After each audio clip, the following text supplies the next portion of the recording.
Hey guys, welcome back to Heckin Tech Night. It's not like we've been gone for a whole 3 months. I promise I still exist. Don't leave, please. Also, by the way, Nick is here.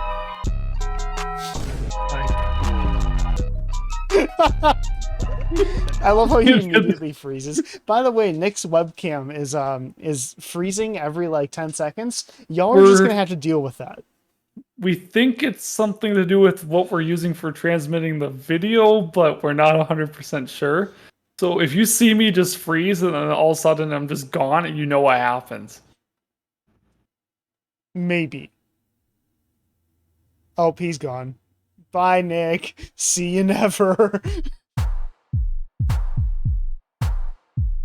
Never mind, he's back. Okay, guys, we got a bunch of stories today because we were gone for 3 months. We have the new Apple event. We got Windows 11 stuff, which is supposed to like release in like very soon. We got the Surface Duo 2. We got the Odyssey LCD 5, which is a new too expensive headphone. We got Discord stuff. We got Tick-Tock. I hate saying that word. And then we got hurricanes. We got PS5. Apple. Lots of Apple stuff. Apple. Windows. All right, guys. So we're going to start with Windows 11. And we are going to get to the story that Nick dropped in here. Let me make sure. Okay. It is Windows 11 hits the release preview insider channel as official release nears. Near final preview release demonstrates how the upgrade will be offered to PC. Nick? Yeah, so Windows is trying to force Windows 11 on people already. No surprises there. I guess they're also saying that they're not going to allow updates unless you have like certified hardware or something. Windows 11 is going to be a rather weird mixed bag when it gets released because we have no idea what's going to actually work. Yeah, and So the thing that's really kind of like messing with me is that, like, when Windows 10 came out, they had like the insider preview like for beta testers for like a good 9, 10, 11 months like before, you know, Windows 10 actually came out. Because I you were even remember, running that for a little oh bit, yeah, I weren't was you? running that in a virtual machine for a bit. I actually liked it. Yeah. It wasn't bad. And only like kind of just now are like insiders getting to mess with Windows 11. And the release date's supposed to be, I think, in a week or two. Oof. Yeah, it's like the I yes. think it's the I know it's in 5th. October. Let me double check when the Windows release date's gonna be. Um, It might even be in the Windows article. 11. Maybe it will. Maybe I should look at the article you actually looked at. It might be in there. Not 100%. Oh, there's nothing in there. Okay, so yeah, it's supposed to release next week. We're screwed. I'm so scared because when Windows 10 came out, we were even then having a bunch of issues with people getting updates and like having their hard drives getting hacked. You know what I mean? Like, Oh yeah, they were just lost their like pictures folder. It's like, what? What do you mean it's you lost their pictures folder? just like, what? Like, I don't know. I don't feel good about Windows 11. Just like when it was from 7 and 8 to like 10, they're going to have that little annoying pop up in the bottom left of your screen for the next year saying, "Hey guys, hey, do you know you can upgrade to Windows 11 for free? We got Windows 11." I have an Enterprise Edition. Also, by the way, Windows 11 has a bunch of really weird hardware restrictions to the point where like they're trying to do like security type based stuff where they're like, "Yo, if you don't have these very specific chips, yeah, you can't get Windows 11 or you can't get updates on Windows 11." It's just like nice requirement to have when the whole world is having a chip shortage. Well, I mean, I do understand where they're coming from in terms of the security perspective, because Windows has always been known as the less secure platform, right? Yeah, but So why they're trying to now? fix that. Why Why right now? now? I don't know why right now. I mean, this has always been like the thing on server, right? Is you can't just Hmm. download server on anything. You have to have specific server chips, so you have the proper security behind them. But with like the mainstream stuff, I have no clue. It's very dumb.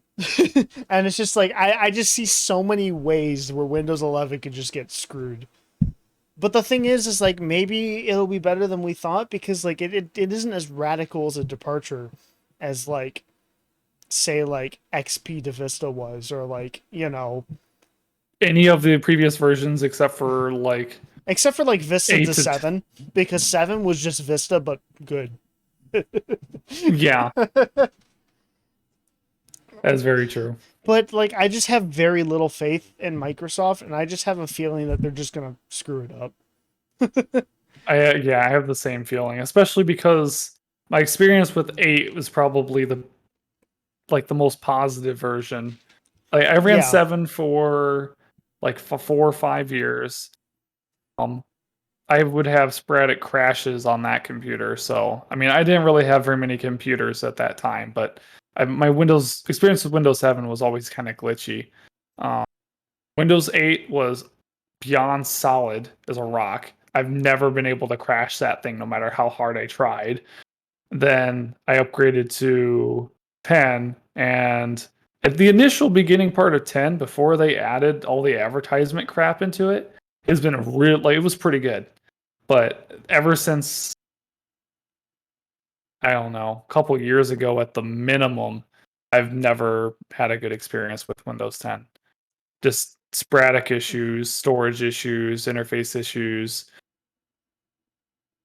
I don't know. I haven't had too many issues with 10, but like I just get like a weird feeling from it because my past two machines had 8.1 before that, which I loved, honestly. And before that I had a laptop with Windows Vista. Actually, it was this laptop right here. I remember that one. Still works.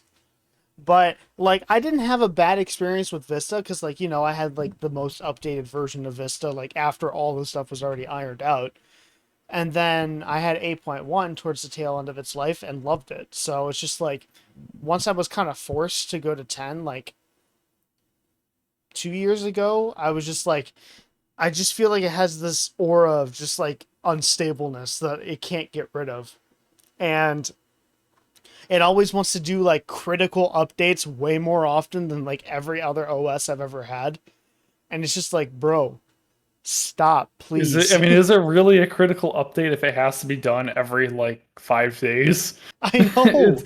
It's just, are Like, they actually having that many security issues? I hope not. And like, I don't know. I just feel weird about Microsoft, man. Yeah, I mean, because hey, I hey, ever like since I they had ever since they got rid of Windows Phone, they've been weird. They've been weird, yeah, man. because I had Windows 7 like mid-life to end life, and Hmm. then I had Windows 8.0 for about a couple months. That wasn't very good. Um, that was rough, actually, a matter of fact. But And then I once, went to Windows 8.1, and right off the bat, Windows 8.1 was fantastic. yeah, definitely. But since we got a lot of stuff on our plate today, let's continue on to the other Windows 11 related story we have. And again, I don't know necessarily the full validity of this. So this, they take it with a grain of salt. Might be a bit of a rumor, but if it is true, it's very interesting. So this article says that Microsoft Office 2021 will launch alongside with Windows 11 and without a subscription. So they're thinking, and there's the release date of October 5th.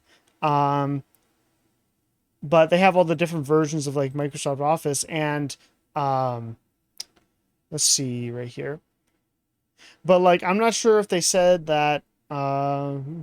Let me read through here. I'm looking forward to Visio Professional being a one that could potentially be free. Yeah, I misread it a little bit and was like, wow, Office included with Windows 11. But like now looking at it again, it was just like the fact that like Office 2021 is coming out, you know, which makes Yeah, I don't sense. think they could punt like package it together because then they'd probably get sued for the old like Internet Explorer days back when they took over the internet with Internet Explorer. Oh But yeah, that was like bad back in the 90s. yeah, But but what I was gonna say is with this here, it's interesting that it's not going to require an annual subscription like the regular Office 365. And it does also make sense that they're going to come out with a new Microsoft Word because usually that happens every 4 or 5 years. And the last one we had was Word 2017, I think. So, I'm not 100% sure. well, let me boot up Microsoft Word right now. Let's check right now. It's not telling me the year like it usually used to. Where is it? Okay. Well, at least I know 2013 was a thing. I think it was 2016. Yeah, so it seems about right that a new Microsoft Office would come out, but like honestly, I have no idea like what they would need to improve it. Yeah, Like word processors have been pretty solid for like the past decade and a half. I mean, ever since Word like just dominated the market, there's not much more Hmm. to So really yeah, grab. so you might see a new version of Microsoft Office along with Windows 11. So that's interesting. It would be cool if they did package deals with Windows 11 Oh yeah, Office, definitely. I think that'd be cool.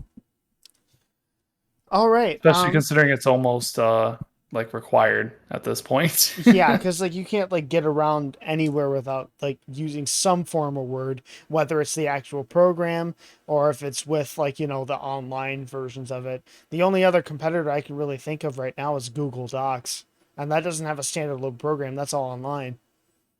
Yep. And Google Docs are even allowing Microsoft Word documents to be used as the storage medium now on their Hmm. drive. Yeah, which is interesting. Yeah, it So is.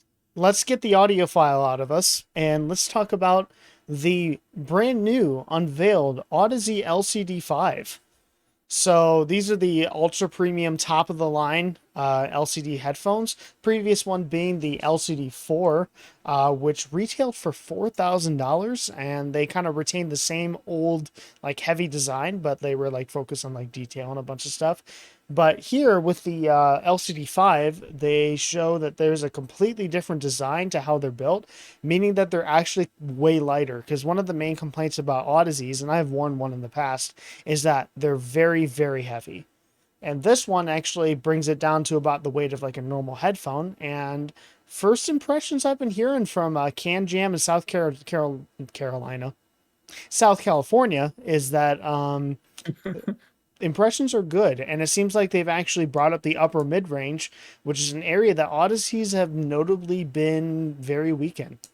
And also, the other thing that got an upgrade was the price. It's $4,500 now. Oof. So yeah, flagship. What's your opinion on the LCD5, Nick? What do you think? I've saw a few written reviews so far, and they seem like they're really good, but I'm of the opinion that any headphone that costs that much is just not worth it when there's speakers in the world. So Oh yeah.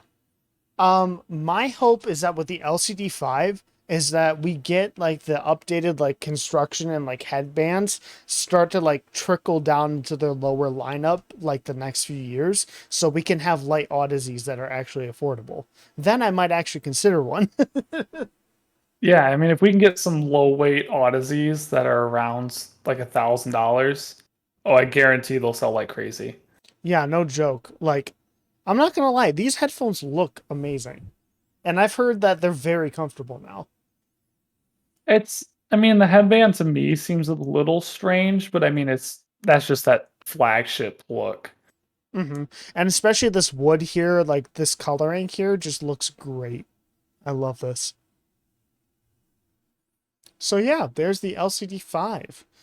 And let's talk about Tick-Tock real quick before we try to attempt to get Stig Clarkson 37, our first guest on today. So we're going to talk about cringe talk. You ready?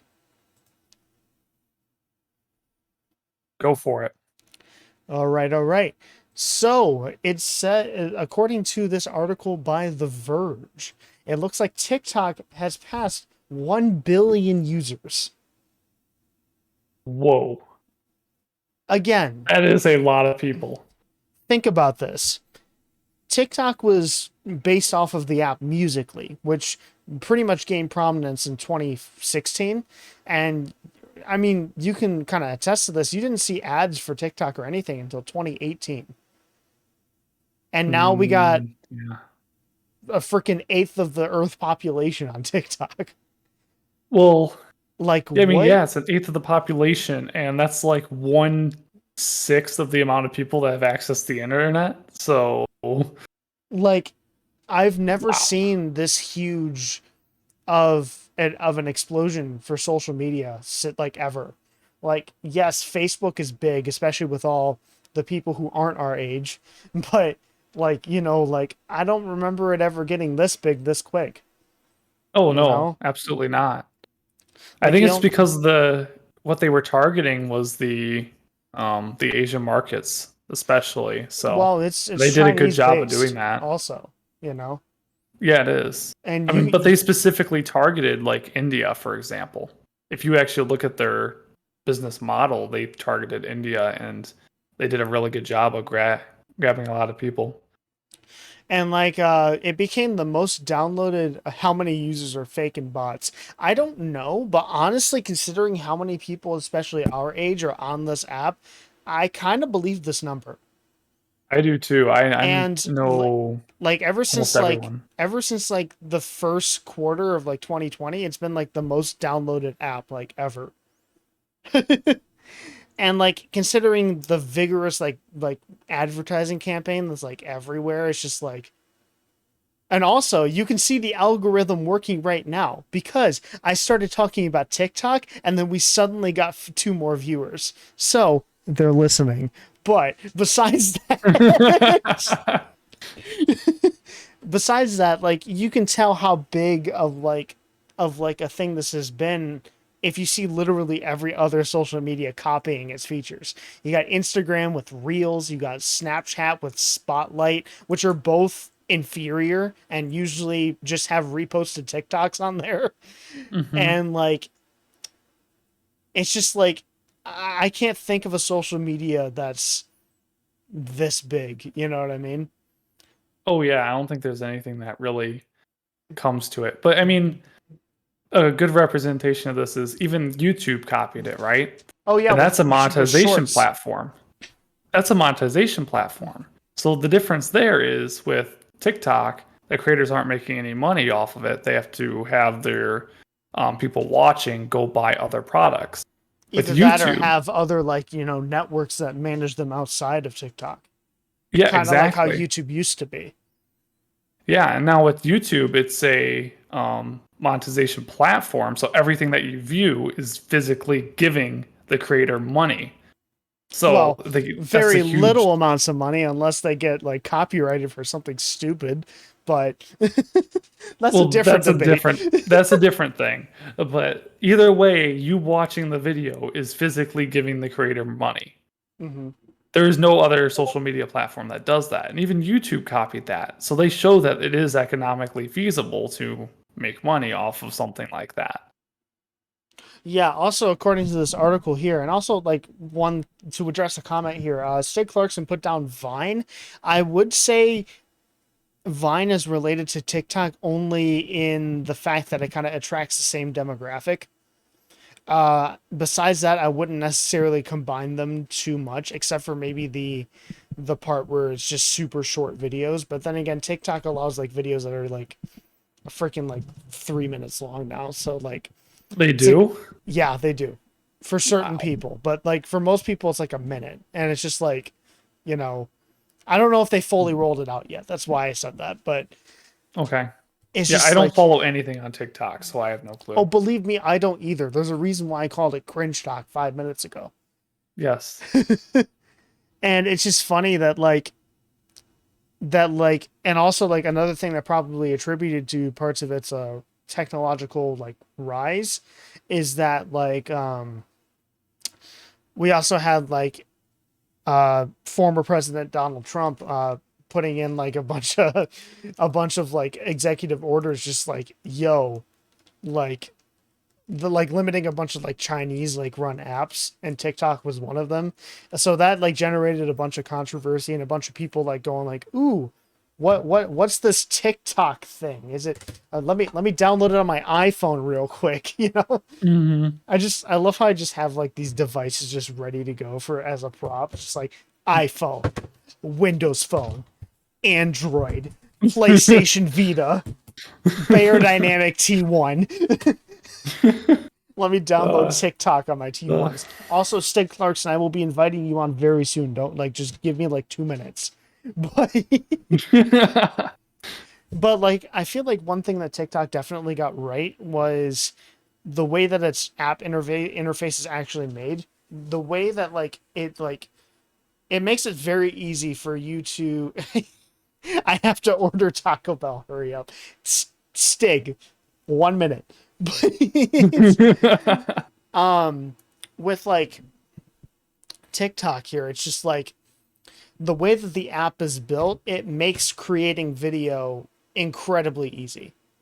Like, kind of just like, it's just so easy to just kind of hold, record, add whatever song that you want, which think about it with YouTube or anything else, you can't really put that in with that much control at all. Has a text to speech thing. You can put text or anything over it.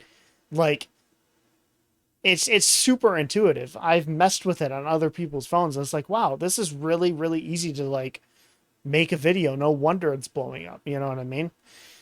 And I feel like TikTok is kind of getting into its like amateur stage where it's not just like, you know, just TikTok dances and that's it. You know what I mean? Like it's becoming its own like content creation platform, and I still call it cringe, but it's definitely kind of growing into its own, I can say. It's yeah, I'm still not following it too closely. I don't know what's happening on the platform, but I mean, it is a social media platform itself now. It isn't just there to be ignored. Oh, just So, just wait until our generation's all like 35 and still using like TikTok, like all the boomers are using Facebook. China would have a lot of information on us by then if that was the case.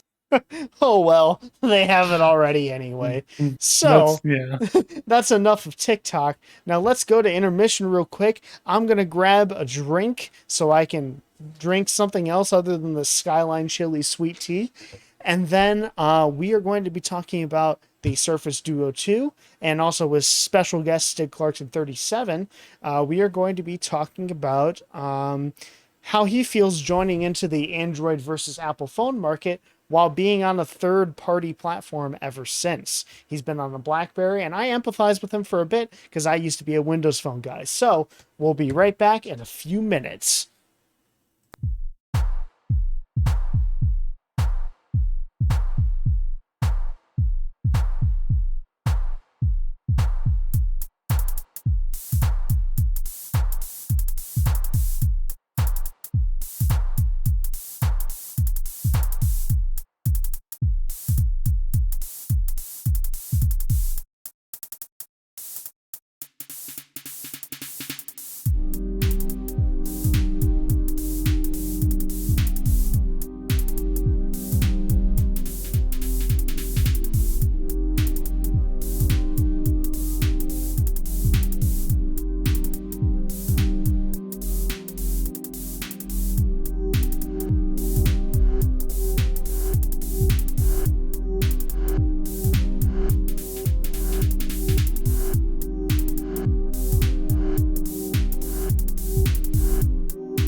All right, gamers, we are back with Heckin Tech Night.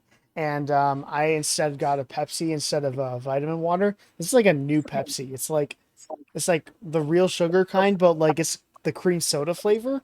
And I actually think it's pretty good. And also we have Stig Clarkson 37 on the line. Hello. He is here. Hello. You won't be able to see him though, because no. I put electrical tape over my webcam. He's magic. Yeah, He knows the ways of PCs. he exists in the void. All right. So we're going to talk about the Surface Duo 2. And we're going to go through that, and then we'll talk to Stig Clarkson 37 about what he thinks and also his perspective on the phone market. So, the Surface Duo 2 was announced at one of the Microsoft events, and the price is $100 more than it was last year. It's $1,500 rather than $1,400. But if the pricing for the Microsoft Surface Duo is anything like it was last year, hopefully we'll see it dig down like towards 1,000 or below 1,000, like as the year goes on, because sales.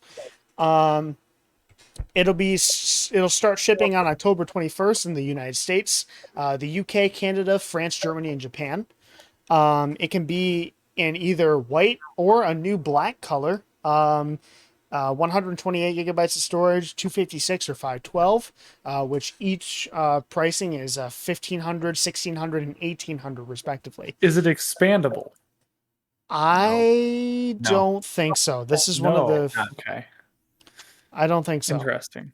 But the main upgrade over last year is that the screen, like near the hinge, is different. So it kind of curves in near the hinge.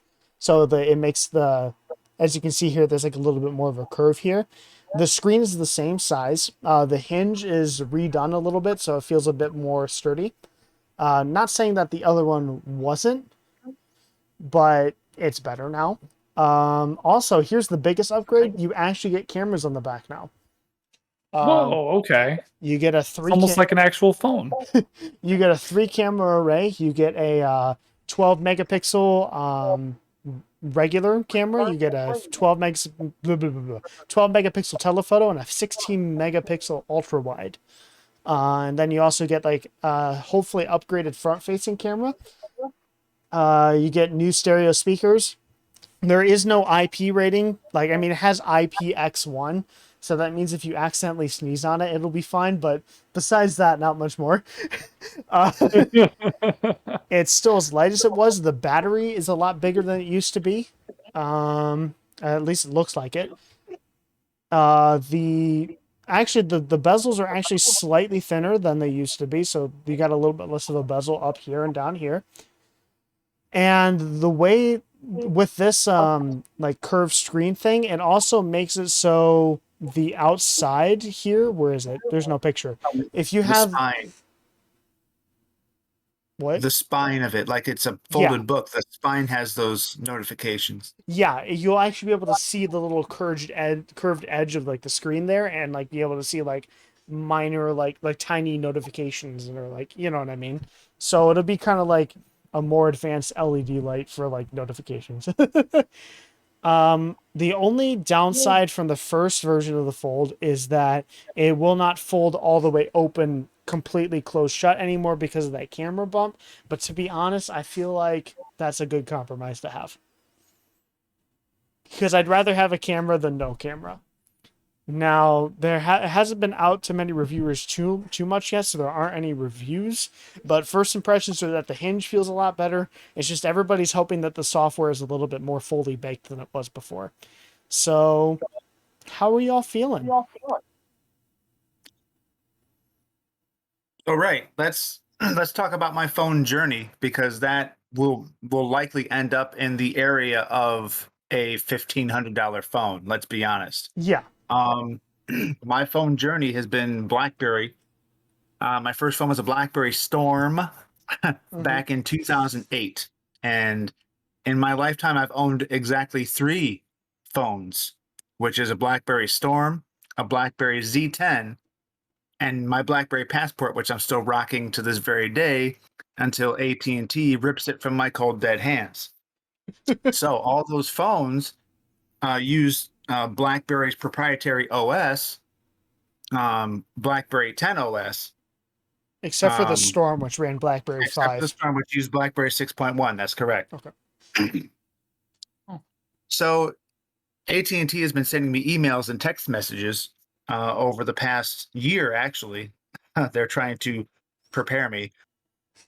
Apparently, in February of 2022, AT&T is discontinuing their 3G voice network, which is how the BlackBerry makes calls, because it doesn't have LTE voice and it doesn't have Wi-Fi calling. So the only way it makes calls is 3G voice. And if AT&T is AT&T is I don't know how you call it, if they're making it a legacy platform or whatever they're doing, they're just canceling the 3G voice. So my phone will not work on their network as of February 2022. So I've already started looking for possible replacements. So in the United States of America, in the 21st century, this free market, free enterprise capitalist system, I only have two choices for phones, and that is annoying me to no end. How Yeah. is it in this supposed competition free enterprise era that we only have two choices for phones? Why must I choose between an iPhone or an Android? Yes, I know there's That's- Samsungs, LGs. Yes, I know there's different brands of Android, but it's still Android, even with the skins on them that all these companies put on them. So I'm kind of resigned to the fact that I'm going to have to migrate to one of those two platforms.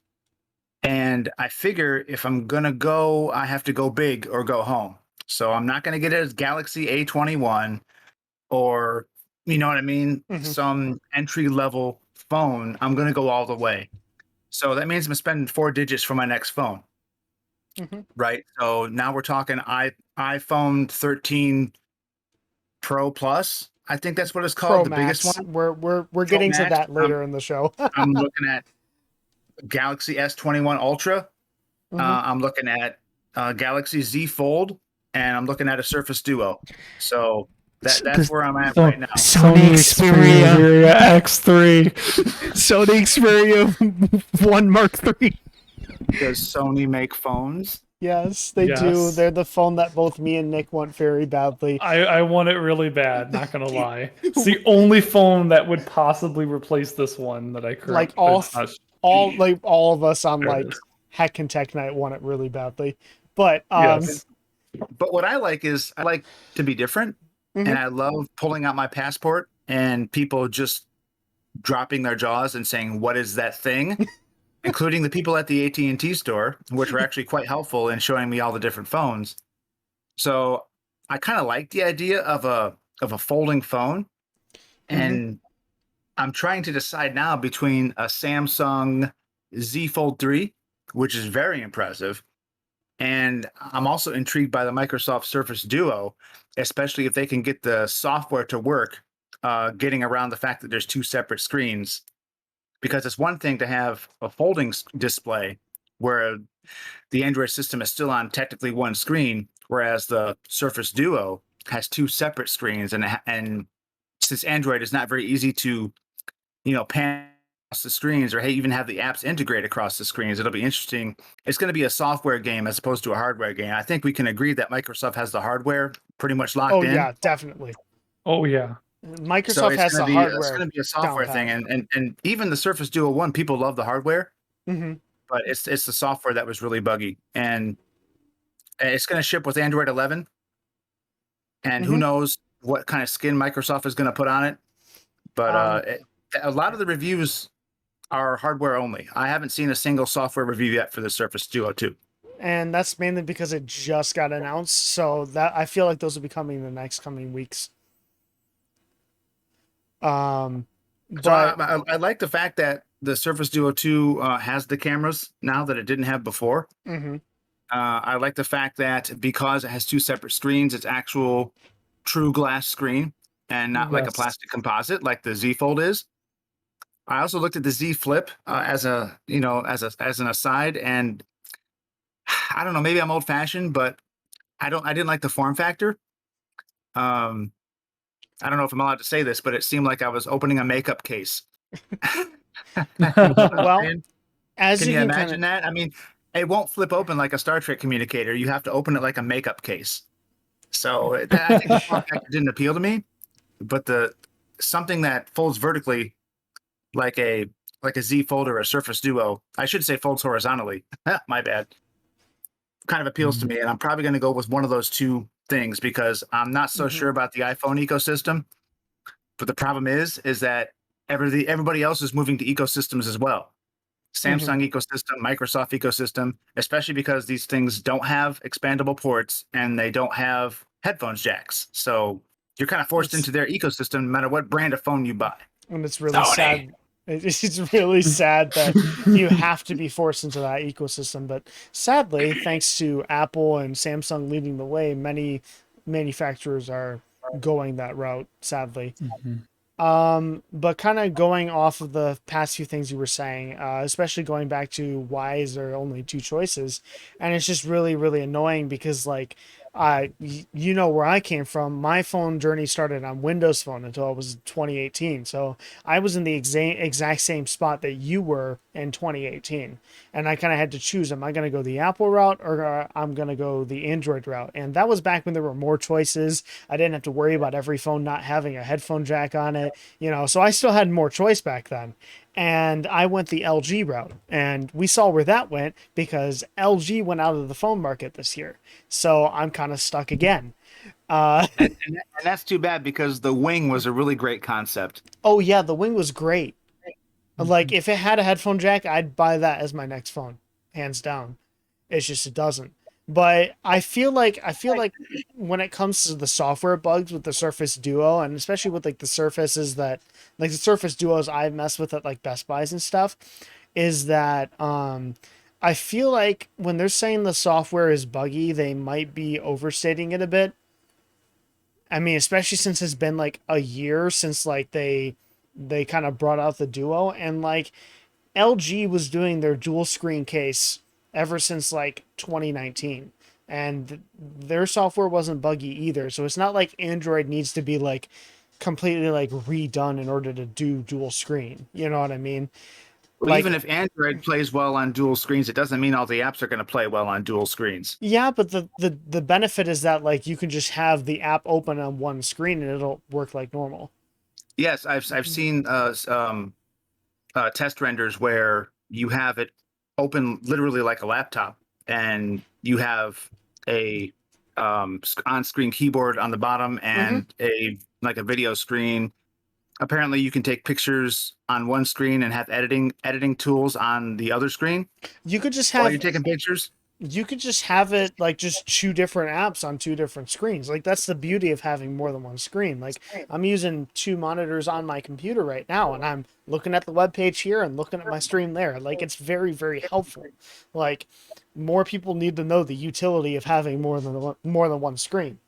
But I mean, like I feel like Microsoft has a really good shot so far, honestly. And like you were talking about going to the Z Fold 3, and like that has like the folding like plastic screen, which is Yes. cool. I like it. It's like definitely an engineering marvel, but like I don't necessarily know how I feel about durability. It's certainly better than it was the past 2 years, like 2 years ago, but like I just have a feeling like it's not still there yet because we're still using a plastic screen. We still got that hinge under the screen, and it's not like those. It's not like two different hinge pieces that you can literally see and clean out if you needed to. Like, I think it's interesting though. We're talking about durability with the Z Fold 3, and yet Samsung has the dust and water rating, whereas Microsoft doesn't. That is So, I true. mean, you are where does correct. durability factor in here? I mean, have we really heard about Z Fold 1s and Z Fold 2s having massive durability issues? Not ever Um, since they said not to pull the screen off, the screen protector off. yeah, I've heard some issues with dust getting in the hinges. But that's like the main thing I've been hearing, and it's been getting better generation or by generation. But like, part of me just feels like the Microsoft would be a better choice.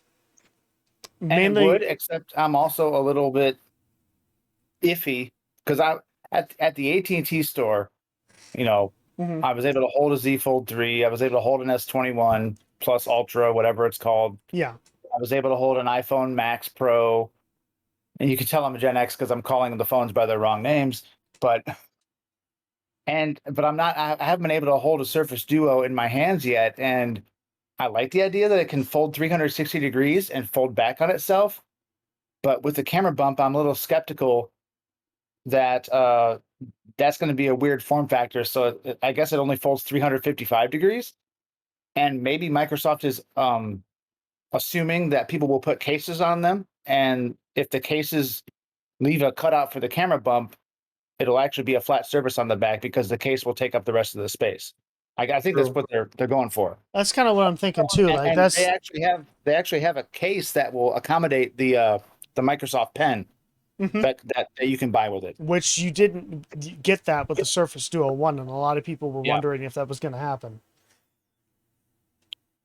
That's cool. So, like, I just mainly because with me, the reason why I'm kind of more anti Samsung is I'm not necessarily very happy with how they're designing their phones with taking away features. Because like they will go ahead and mock Apple for taking away a headphone jack or not having an SD slot, and then literally the next year have a phone without a headphone jack and no SD slot. Like, That's interesting you mentioned that because I actually read a couple of contrarian reviews that say don't buy an S21, buy an S20 because it has the same camera and yeah. more features and actually a bigger screen. Mm-hmm. And Yep. the thing is like Samsung is just going up and up and up and up with their prices because they know Apple did it, so they can do it. Like they Yep. have that brand recognition with the Galaxy name that people are just going to buy it like they do iPhones.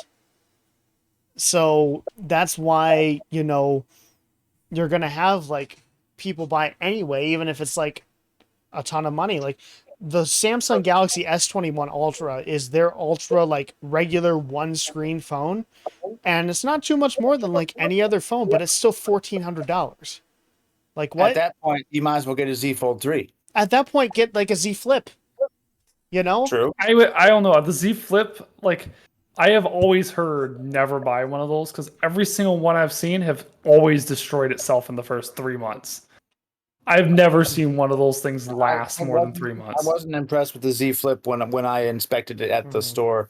I did like and here's one thing that they do have the advantage. I did like the notification screen where Yes. you could actually swipe through notifications and actually read texts. Mhm. Yep. And I do appreciate that Microsoft has little notifications on the spine of their Surface Duo, but Yeah. you can't read anything and you can't swipe or click on that spine. You still must open the phone to see any notification. Whereas the Z Flip and Z Fold, you don't need to do that. Well, here's kind of my viewpoint here. When it comes to like Surface Duo versus like the Fold, is that like the Surface Duo has this gimmick and it owns it. With the Z Fold 3, it has its folding gimmick, but doesn't necessarily make you use it. So it kind of makes you beg the question, like, why do I have it? Because like That's true. you have like the regular phone screen on the front, and then That's you right. have It serves as its own phone when it's closed. So what's the it's like point having two at that phones in your point? pocket. Unless you're watching a football game like somebody at work was doing the other day on their Z Fold 3, and it looked pretty damn impressive. Yeah, And when there's a video on the screen, you can't see the crease. yeah. It I and can the tell you crease, that for a fact. and even But since like the Z Fold 1, the crease hasn't been much of an issue. Like honestly. Oh yeah. Ever since the 2 and 3 are looking really promising, or have been and are looking very promising on the crease. And I just like the idea of I'm a slight contrarian when it comes to tech, which is why I still rock a BlackBerry. And I like the idea. I wish the Surface Duo had a Windows OS. I mean, yeah, that would just be a home run in my view. But I don't think the general public trusts anything but an Android or an iPhone simply because they're used to them. Either and like ecosystem I go to, I'm going to have to learn it. yeah. So it's almost a moot point which I go to because either way, I'm unfamiliar with either one. Yeah, And there's another thing that you do have to be aware of here is that you're going to a operating system that is much more popular than your current one. Mm. And with that inherently you're going to have more security risk. Your one thing about like Apple or Android phones is although they do receive security updates, right? They actually are a lot shorter than what you might expect. Android phones are typically only supported for like 3 or 4 years at the max for security Yeah. updates. Yes, I believe that. I think Samsung has guaranteed 3 years of support. I believe one of the so does the manufacturers has Surface Duo Yeah. 2. The Surface Okay, Duo They 2, do. that was Yeah. Microsoft that was guaranteeing the 3 years of support. both of Wow. them do. Okay, I know one of them did that, Okay. but yeah, nobody hacks a BlackBerry because nobody cares. There's not enough people that They have don't them to want the 3 try. users that don't have apps on their phones anyway. Yeah. Yep. So it's almost like somebody rocking a Palm OS or something Yeah. like that. It simply is unhackable because there's no reason to hack it. I mean, Yep. sure, you can hack it, but like you're not going to have that effort to like go ahead and do it. That's what I'm saying. Yeah. So. But to kind of wrap this up, because we've been on this topic for like 20 minutes now, and I don't Oh want yeah, to bore Taco everybody. Bell's calling, guys. Taco Bell. Yeah, I'm But- ready for some Taco Bell. the last part here that I'm going to say is that the main reason why I would go with the Surface Duo 2 over the Galaxy Z Fold is repairability. You basically just have essentially just two phones just kind of on one another. So it's not going to be like you're going to have to get through the hinge and like take off, like it's going to be a lot more simple of like a repair process. And it's not like, and like with the Surface Duo, if the screen cracks or something, you just replace one of the screens. Like if it's the Z Fold, you got to deal with the folding whole mechanism and you thing. got to send it to a specialist, and you're paying more money for getting the device and also paying more money for repairing it. So it's just And the more Z money Fold all has- around. The Z Fold has actual glass screens, and that has to count for something. Or not the Z Fold. I'm sorry, my bad. The Surface Duo 2 has the actual glass screens, Yeah, Yes, it does. definitely. and the Samsung has 3 screens. Mhm. Or not, well, two, kind of. or essentially 3 separate panels, right? Yeah. So I mean, what exactly are you paying for when it comes to the Samsung? Because is it more of a gimmick than the Surface Duo 2? That's probably more of a topic for another show. I mean, what's more gimmicky, right? Yeah, but like That's the what you thing think is, about. the thing is for me, if you're gonna have a gimmick, you gotta own it to make it the reason that you get on. The reason why the LG Wing was so cool was because the swivel, it made you use it. You know what I mean? Same with the BlackBerry Storm's clickable screen. Mhm. You either loved it or you hated it. So I loved it. yeah, there's the Surface Duo 2. We'll definitely have you on again, Stig, to kind of talk Right. about Well- our phone journey. But anything else you want to say, Nick, before we go? I just wanted to give a quick reason because I personally would probably go for the Samsung. And the reason why is because it's a more versatile phone for its use. For one, it's smaller when folded. That's something that would be pretty much necessary for me. I would say, I wouldn't. I would say thinner. It's definitely taller and thicker. From what I've seen, the Surface But it's Duo not. actually- But it's not as wide. Yes, that's And right. that's would be much easier to put inside my pocket right. for daily use. And then also because I'm a Note 9 guy, right? This thing does everything. It does nothing particularly fantastic, but it does everything. That's kind of what the Z Fold's like. It doesn't do anything perfect, but it does almost everything. Unless you're talking about a headphone jack, which it doesn't have. Yeah, and that would be a big bummer for me. So that's why I'm not going for it. Does the Sony have a headphone jack? Yes, it does. Buy a Sony Xperia. Seriously, look into a Sony Xperia X or Sony Xperia something 3. Sony Whatever it's Xperia 1 Mark III. We'll all get it. That Come one. on. Let's It's go. it's a really good phone. All right, guys. All right. Have Taco Bell. Have fun. Yeah. We'll see you, Stig Clarkson. Thank you for coming on. Thank See you. you. And he is gone. I just disconnected him against his will. Perfect. So we are going to continue on, and we're going to talk about something with Discord. Sadly, Okay. the past few weeks, Google has been sending out what a loser, am I right? Yeah. We got Stick Clarkson off of there. What a loser. Get off. He doesn't even like Sony's. I know. But Discord and Google has sent out cease and desist letters to both RhythmBot and GroovyBot, the two most popular music playing bots in their Discord servers. And let's just say for their service, we are going to pay tribute to our fallen music bots tonight. I don't know what's coming. Please help. So, a salute, and a 21 Vine Boom salute with 808 taps for Discord's Groovy Bot and Rhythm Bot. We salute our fallen music bots.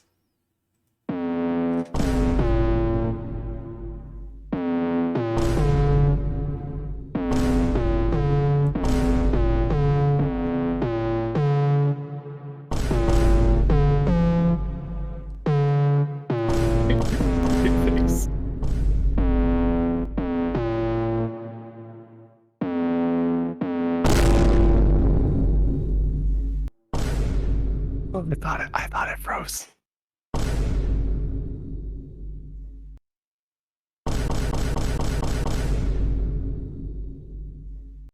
What the dog doing?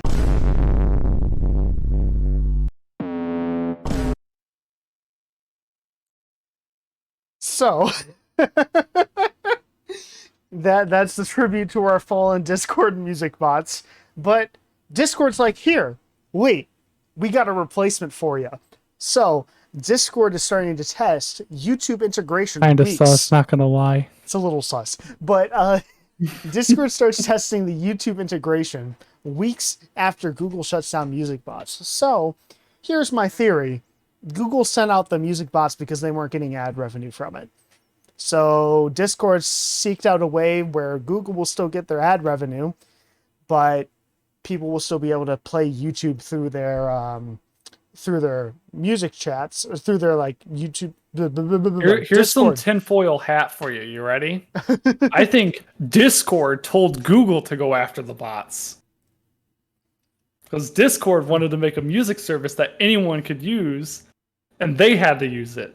And then they went to Google saying, hey, we'll give you some money if you do this. So they went over to the bots and said, okay, we're just going to give you a nice boot in the butt and you're going to be gone.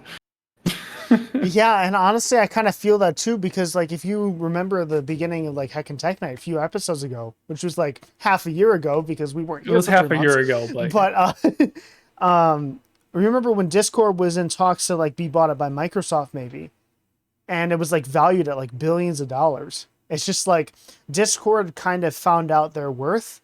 So now I feel like they're trying to make their moves as a mainstream platform now to kind of be more corporate friendly, because they know that's the way that they're going to make money.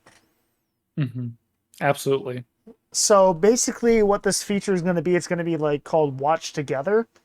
And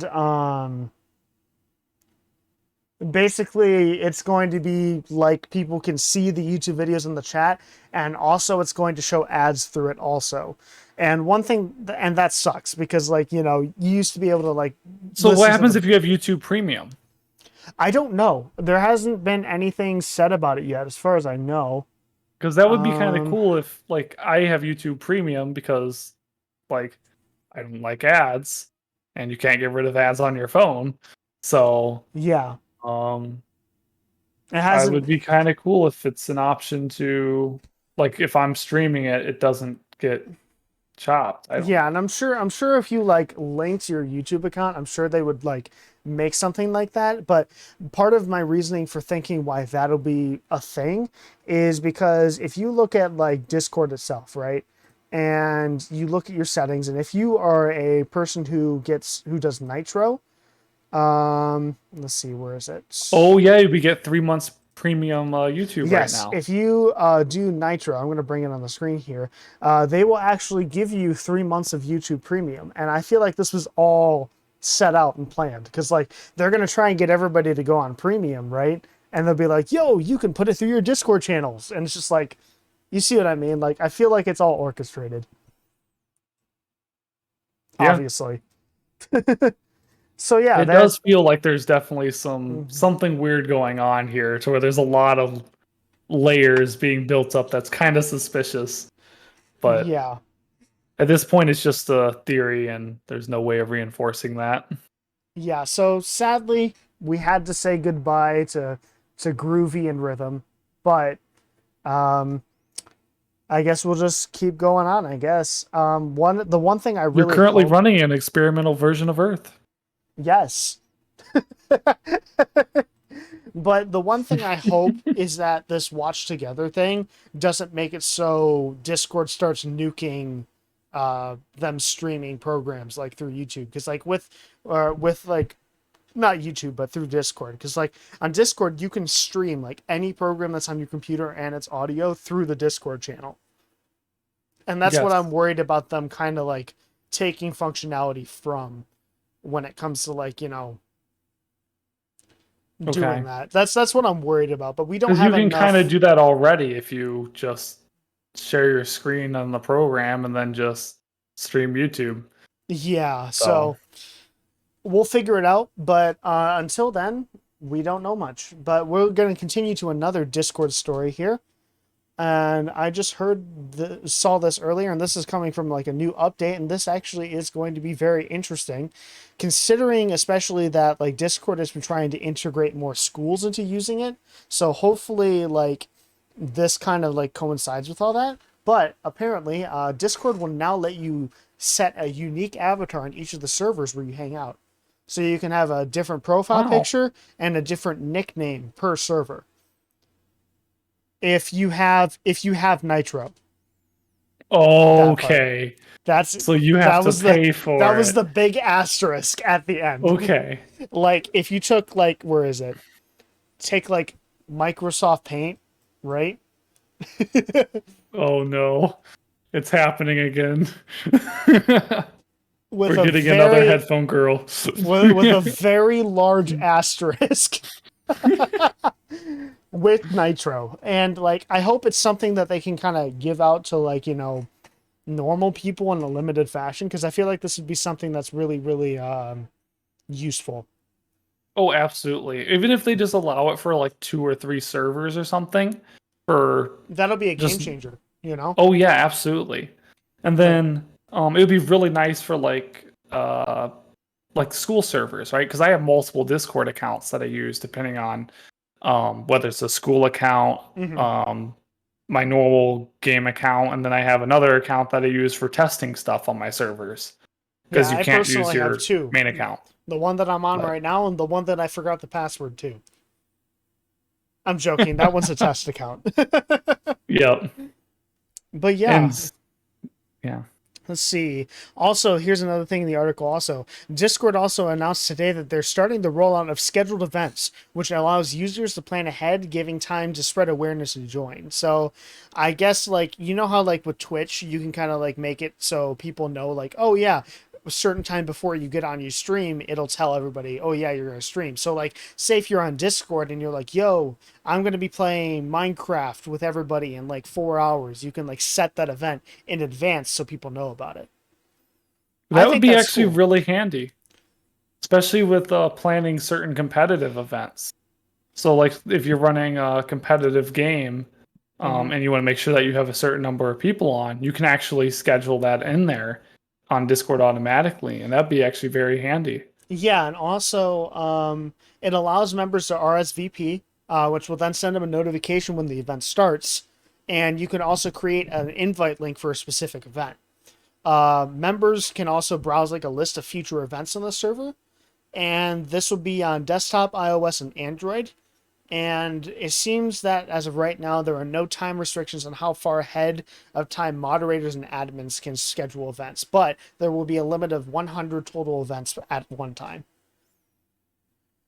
That's a lot of events. Yeah, no joke. So yeah, there's Discord for you. Do you want to talk about the PS5, Nick? Yeah, let's go for it. All right, cool. It looks like PS5 kind of did like a little bit of like a silent revision here. And it seems like mostly things that are under the hood. So we'll let Nick take over here.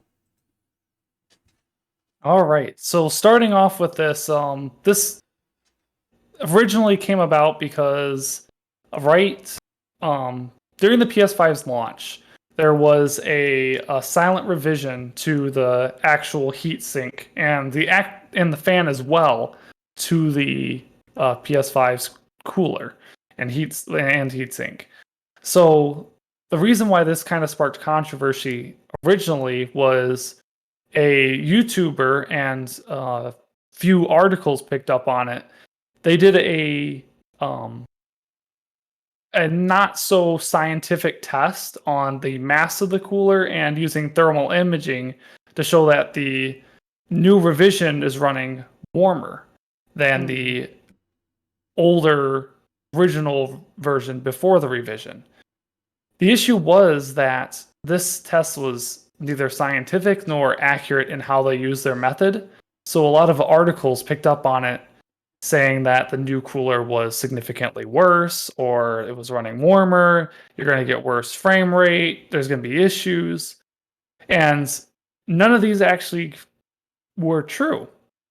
The reason for this was one of the YouTube creators, I am going to call them out because they're called Gamers Nexus, by far one of the most scientifically proven YouTubers there is. There's a few more that are a little bit more number crunching, but they're one of the more scientifically proven ones. And they prove that although that the cooler itself is smaller, the fan is changed, there is actually no measurable effect to any of the components besides potentially the VRMs, but those are already well within operating range, so not going to affect lifespan. And the new cooler has no measurable effect on performance. So, although this initially had controversy behind the silent revision, it's actually pretty much there's no difference in any of this, and the revision can pretty much be completely ignored. Cool. So you don't have to worry about getting revision 1 or revision 2 or revision 3, whatever, PS5 when you're going to buy one on the used market or buy one new. Just, whatever you're getting is the PS5. Yeah, part of what I'm thinking too is that, like, as what happens with every console is that, like, once they're done releasing like the first batch, they start making hardware revisions that reduces the price. Like, consoles have been doing that ever since the dawn of video gaming. Like it's very notable, like, how many different models of the Sega Genesis there were, and like how many like different intricacies each one had. You know what I mean? So like, this absolutely. isn't new, and I just feel like this is like another revision which probably reduces manufacturing price just a little bit. I mean, just by the look of it, you can clearly tell that there's less copper. So yeah, I mean that's a huge cost, but if it doesn't affect performance, then who cares? No joke. So yeah. So what if it runs a little warmer? Yeah, definitely. And it looks like, with the new one, it's running a bit cooler. So on this picture here, so that's good. Oh, that might have been on the actual die sensors, yeah. Because I think the VRMs are the only part that ran a little warmer. Okay, cool. So it's, like I said, it's just very minor things. Yeah. All right. So that concludes our thing on the PS5. We're going to talk about the Atlantic hurricane season for a little bit. And then we are going to be inviting our second guest today, Dr. Uwat, to talk about the Nintendo Direct shortly after. So, Dr. Uwat, if you're on the stream, get yourself ready. But we're going to be talking about the National Hurricane Center and also just like the crazy Atlantic hurricane season we've been having. So, if you look at it, what do you think our chances are a repeat of 2020? Well, let's not jump to conclusions here because 2020 was like historically one of the most active seasons of all time. Yes, but what do you think we're going to come close? Considering there's three X's and a major hurricane on the map, what is your best choice here? Well, the thing is like, in terms of number of storms, we are definitely up there, like way above average. Like, the thing is that with this year in 2021, a lot of those systems were like relatively short-lived or relatively weak. It's just that there was a lot of them. And the thing that's crazy is that, like, I feel like we're actually going to have a decent chance of hitting our alternate list of names again this year for the second year in a row. Reason why I say alternate list is because last year and years prior, if we ever ran out of names, we started using Greek letters, but the World Meteorological Organization said that the Greek letters created confusion. And I agree with so that. what they did is they just kind of made an alternate list, and then we'll be good, you know. And it seems like we might be hitting there because like we got Sam, and then we got like three other potential storms, which are like, you know, high, 50%. high, medium, and it's just like, yeah. So Yeah. I believe the names that we have left for this year, and I'm looking back at where I posted it. We have Victor and Wanda, and and it looks like blah, blah, blah, blah, blah, blah. I cannot talk today. Okay. You got Um, this. Earlier we had subtropical storm Teresa, which was out here and like formed for like 2 days. But yeah, one of these storms may start using the alternate list. So we'll see if that Wow. happens. But that is like historic, honestly. And now this hurricane season has not been like super like crazy for like intensity. It's just that we've had two storms as of now, Sam being one of them, just kind of like being a major hurricane randomly out here and hitting nothing for like weeks. Which is rather weird, by the way. Major hurricanes normally don't form out in the middle of the Atlantic that often. Yeah, but it's just kind of going whoop. And like I just find it It's interesting going the how, same path as the last one, too. It's barely yeah, going to miss Bermuda. you're thinking about Hurricane Larry, which was just earlier this year. Because that one was also a Cat 3/4 around that area, if I remember correctly. Yeah, and it reminds me of like what Hurricane Bill did in 2009 also, where it's just like it was just like out in the middle of nowhere, and it's just like, you Yeah, but know, didn't Bill last forever? whoop.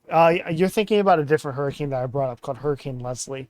But Oh, Bill, okay. this is Larry right here, right? Where it's just like major, major, major, major for like forever.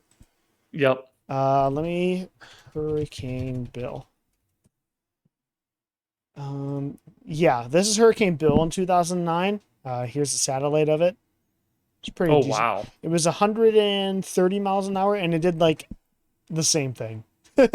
But went the other side of Bermuda. Yes. Completely different, Yeah, so but it's not just the same. basically what models are looking like for this here. And I'm not a meteorologist. If you have any impacts in your area, do not come to us for like, you know, impacts because we're not meteorologists. But No, please come to us, and then immediately we will recommend you the correct news source to read in order to evacuate immediately. look at the National Hurricane Center. But Perfect. We already skipped it. but as you can see, like when Sam comes up here with these models, it's like pretty decided that it's gonna like go this way. It's just that once it goes up here, it's gonna combine with something else and start twirling all over the place. So I'm sure the Canadian Hurricane Center has already been fired up to look at Newfoundland, but that's about it. But yeah, it's just kind of crazy because with this year, we just had lots and lots of storms. And I can't believe we're already going to potentially go past our, you know, what is it? Like our naming list already. You know what I mean? Yeah. It's Just, only September. oh yeah. Like, We have so much more to go. again, if you think about it, in 2005, we didn't start like hitting like the Greek letters until like end of October, early November. Yeah. That's the crazy part. And that was such a like we just have so much like weather activity that we're just like numb to it at this point. Like we're just like, oh, there's tons of hurricanes. Don't worry about it. You know. As long as they stay out in the middle of the ocean, we're okay. Yeah, Well, I sadly, feel bad for the transportation people, but well they have to that do some dodging. with that also like earlier this year we had Ida, which was not a great storm. That was No. like the strongest storm of the year and it just smacked Louisiana really hard. So that wasn't fun to watch.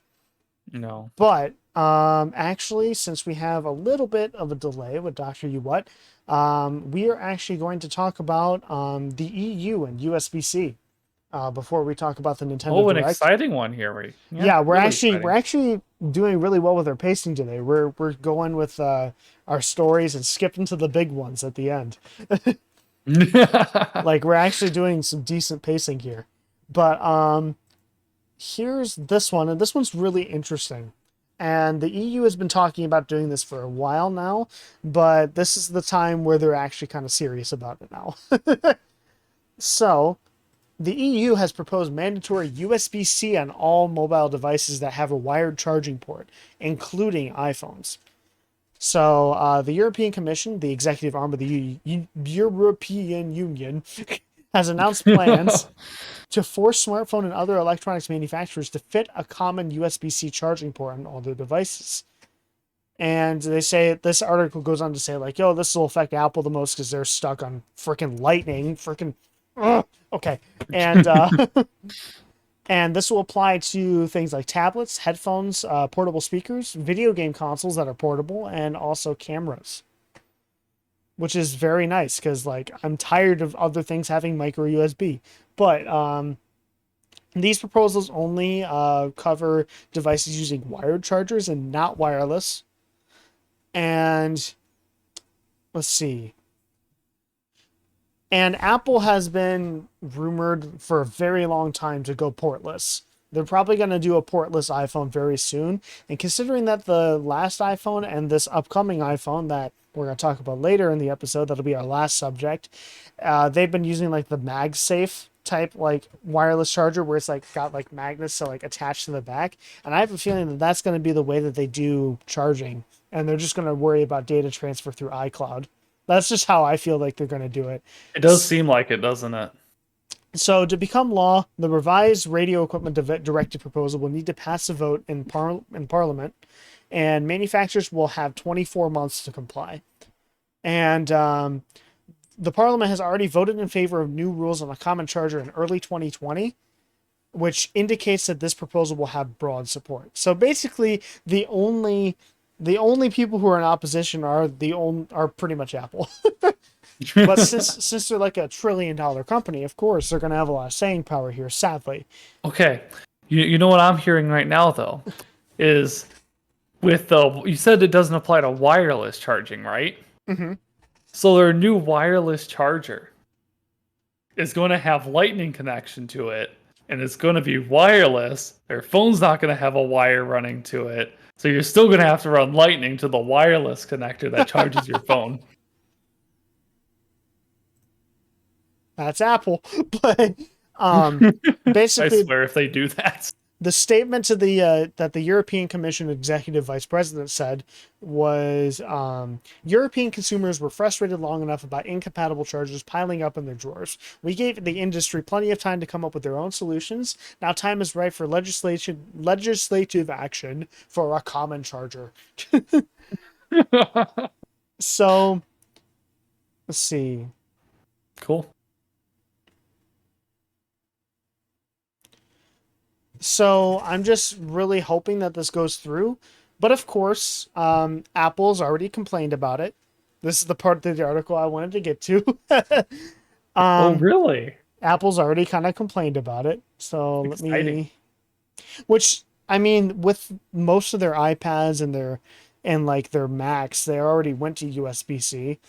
Yeah, they did. So, I mean, the thing that frustrates me... Let me get to it after I read Apple complaining. Apple said it disagreed with today's proposals in a statement. We remain concerned that strict regulation mandating just one type of connector stifles innovation rather than encouraging it, which in turn will harm consumers in Europe and around the world.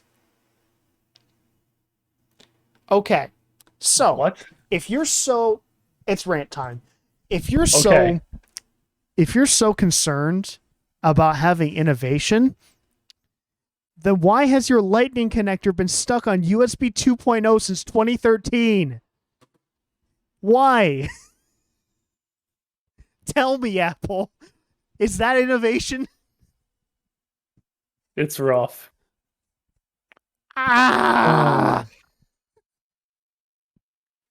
Like, their phone doesn't even have fast charging like all the other phones do now, too.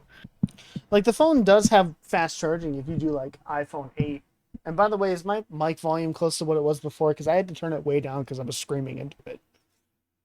It's fine. Don't worry about it freezing. But it's just like, why? If you're gonna complain about like freaking like innovation and literally sell chargers like wall warts that do USB-C out and literally sell your USB to lightning cable, like come on. You're literally just holding out on like your most popular devices just because you can. I mean, they have And USB-C to Lightning You from their literally, laptops. yeah, that's exactly what I was talking about. And it's just like, Oh, you literally talk about innovation, but don't innovate your proprietary stuff. And then you talk about like, oh yeah, we're so good about e-waste. We want to make sure that like we're reducing e-waste, and you're the one putting out this proprietary connector that no one else uses. What is good for the environment there? nothing. Like, come on. And like they're just like complaining about it, and it's just like, bro, if you think about it, if you want to be good to the environment, the best way is to standardize so you don't have to buy as many freaking cables, and not as many of them will get thrown away. That's the theory, yeah. Like, think about if back in like the way olden boomer times, if everybody was trying to like freaking standardize to like AA batteries, right? This is a AAA. Don't yell at me. But just use like, a AAA as the example then. I wasn't thinking, but like think if they wanted to make AAA the standard, right? And Apple's just like, no, we can't do that. We're trying to have innovation, and they have like this freaking like giant ass lead acid battery that like they can't use for anything but their own phone. Like, think about it. Yeah, it's like using a quadruple A. Like nobody uses quadruple A's except for like S pens or like the pens that you use for Microsoft, like for drawing Yeah. on your screen. That's about it. It's just so frustrating because like Apple can just bullshit their way through anything, and it's just like, we don't want to change our lightning port, and then they're just like, oh yeah, by the way, we're $1 trillion company. I know. Like, come on.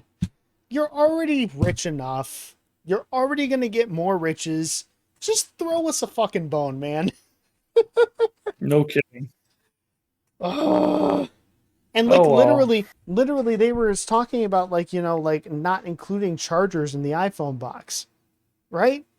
Well, that's what they were talking about for reducing e-waste. Because it's like, oh, you already have a charger from last iPhone generation. Because we don't want new customers. We only want the people that come back every year and buy a new phone.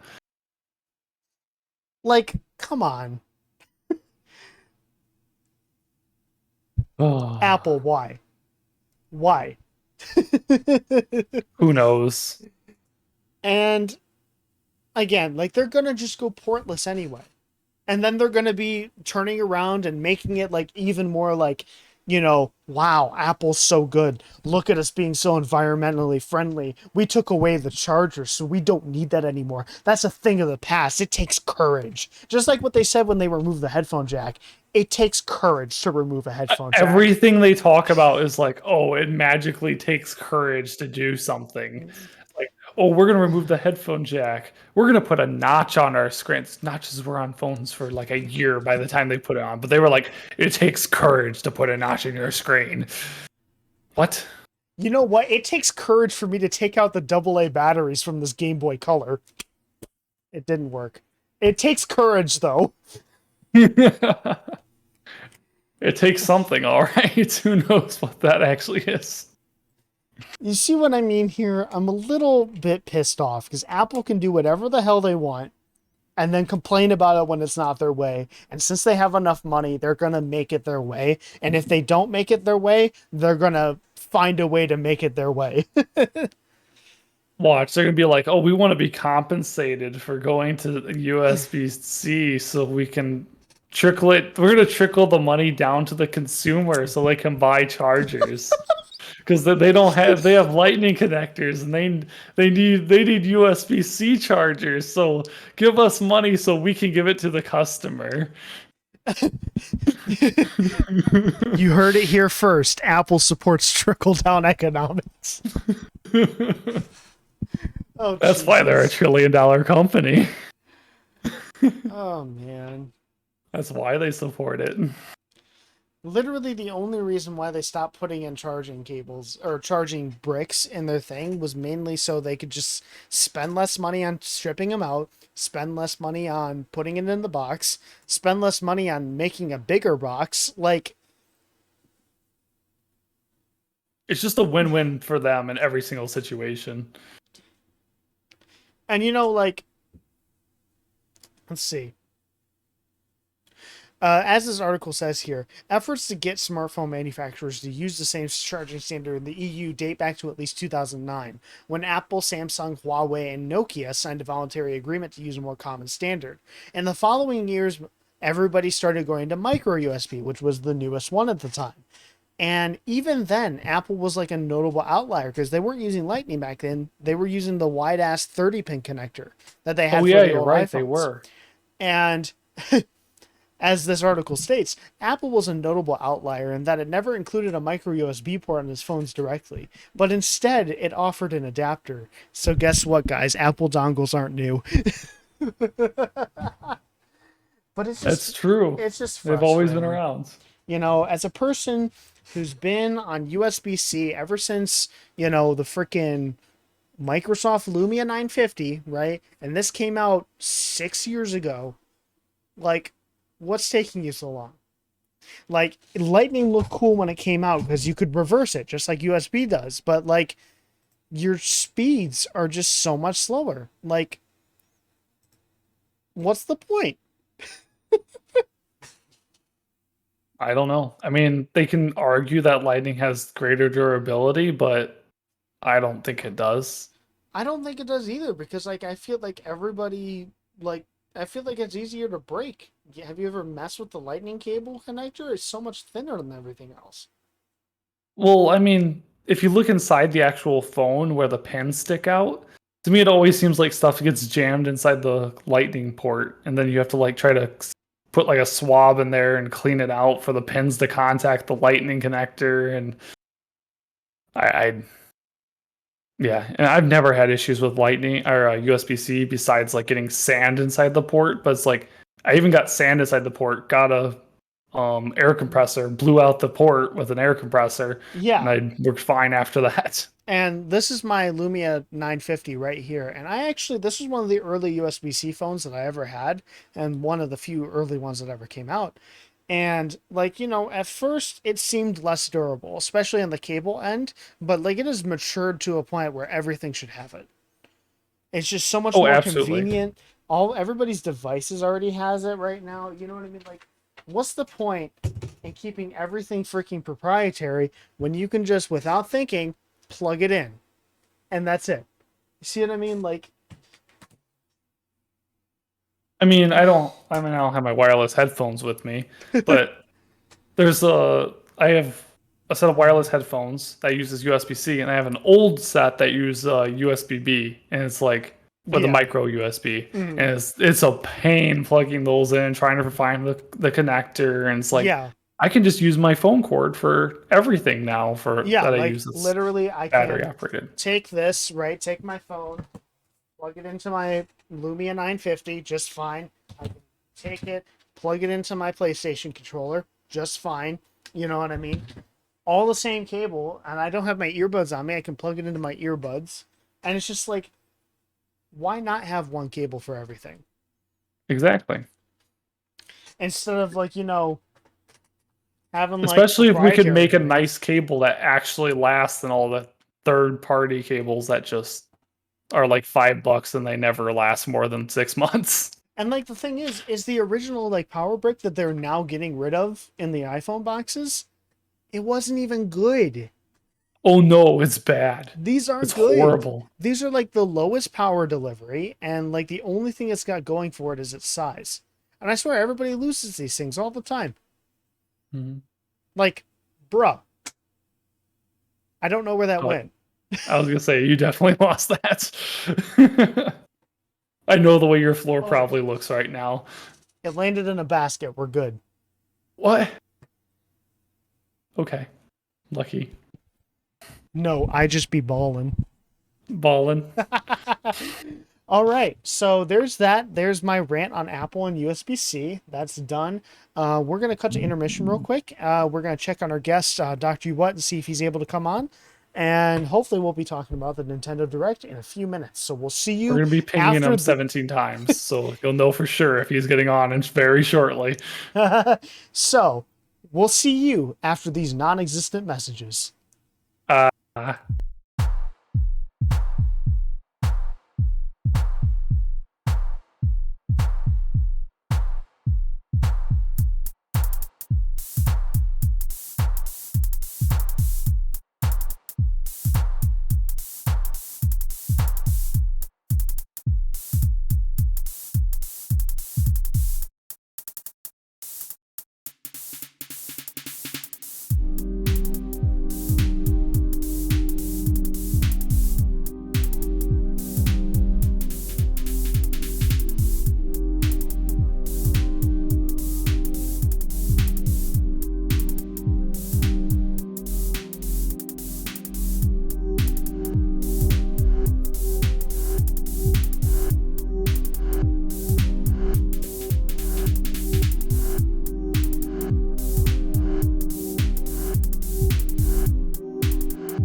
All right, we are back from our intermission. We have Dr. You What on the call. And also, we're going to go through some Heckin Tech Night related stuff real quick first, and then we'll talk about the Nintendo Direct. So, as you may remember, we have ourselves the Heckin Tech Night YouTube channel. And as you can see, I've been very neglectant on posting anything on it. But this episode and the other episodes will be on shortly. I'll definitely be getting back to editing on there. And basically, I wanted to talk about our green screen challenge that we were holding right before we left. And I'm going to be honest, we haven't got really any submissions at all, except for the friends close to us, which is to be expected. And so what we're going to do is next week, I'm going to compile everything that me and a few other friends did for the green screen challenge. And we're going to look at them all. And also we are going to have Nick tell us which ones are his favorites. So we'll do that. I don't remember any of them, so it's gonna be a fair judgment. Yeah, so we'll do this next week. If you at the end want to do like any more of this, it's on our Heckin Tech Night YouTube channel. The rules and also the download link for the original file is there. And yeah, so there's that. And also we'll be uploading on here. And yeah, cool. Subscribe to Heckin Tech Night on YouTube. But subscribe. So we're going to bring the mic on Dr. You What, and we are going to be talking about the very recent Nintendo Direct. So, Dr. You What, it's all you. Okay. Woo! So, Nintendo. As you may know, I am not the most avid fan of their stuff, but I do at least watch their conferences, as usual. You keep a better track of it than I do. Yeah, I really do. So, this week, I think it was literally 2 days ago. No, it was actually 4 days ago. Oops. Oof. Anyway, first thing announced was, well, it wasn't really announced. It was more just another trailer of the next Mario Party game, yada yada. You know the drill. Yeah. Just Mario Party again.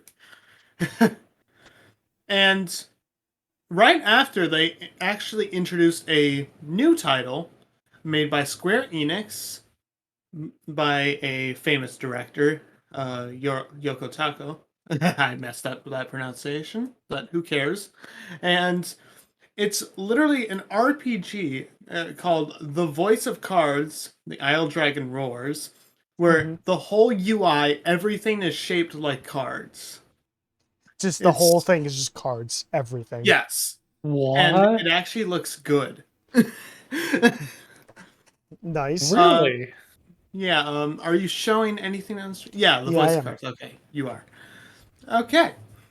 And it's the whole hub world is cards. It's almost like you're playing an actual tabletop game from what was shown.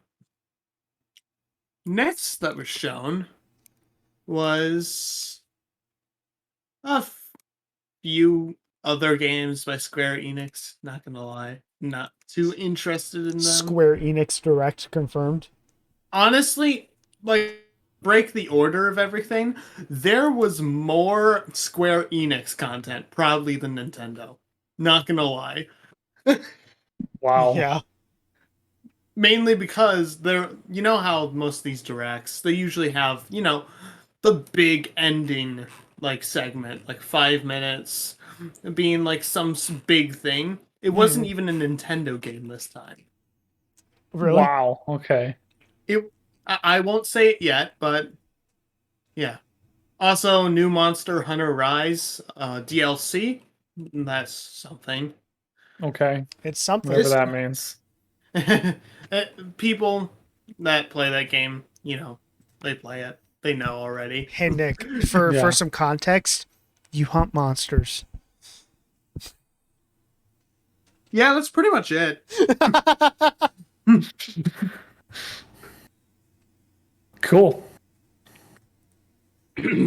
Spin dash, whatever that means. Anyway, we're gonna skip over Hyrule Warriors. Also, a Square Enix is attempting a Mario Kart type game with Chopo GP. Chocobo GP. Chocobo GP, yeah. Now, this next title, Kirby and the Forgotten Land, is actually a bit of a landmark for the series, which is kind of interesting because this is an old series, you know? And this Yeah. is the first time they have a full 3D game coming out. Interesting. Wow. So this is a series first. I was That is surprised too big. when I saw And it. since it's not Sega, they're not going to get clowned for it. Mm-hmm. Like If you want to know my personal opinion, it might be because I just don't like Kirby, too much. It's just the world looked barren, but yeah. At the that's very pretty much least, all I can I'm say. going to say it'll probably be fine. Just fine. Nothing extraordinary, just fine. I don't know any Kirby game that was bad or like fantastic. Exactly. It's just going to be all right. It's going to be definitely a game. I'd say that Kirby is just the true neutral of gaming. It pretty much is. The only Kirby that I've actually enjoyed playing was like Kirby Epic Yarn. Oh yeah, that recent one that wasn't even supposed to be a Kirby game. Yeah. And the only reason why I liked it is just because you could actually build things in it. Like looking That at was this kinda trailer cool. footage, like honestly, that looks pretty appealing to me. You know, I like that. Does it scream kind of simple 3D platformer? Yes, but I mean, definitely seems more adventurous than your average Mario game. At least it won't be as bad as Sonic Forces. Yeah, you remember Sonic 06, guys? Sonic 06 was really bad. That's like Sonic has never been good, by the way. Anyway, they literally had like a 30-second clip just to announce that, oh yeah, the Animal Crossing news is going later. Fuck you, pretty much. What? They were just like, by the way, What? in the announcement, we are announcing an announcement.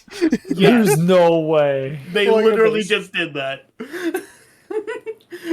It'll just show like a bit of the museum, and then they walk into a room, and it's just like, yeah, we're having our own direct for Animal Crossing later. Ooh, it's just, like I'll let it play out.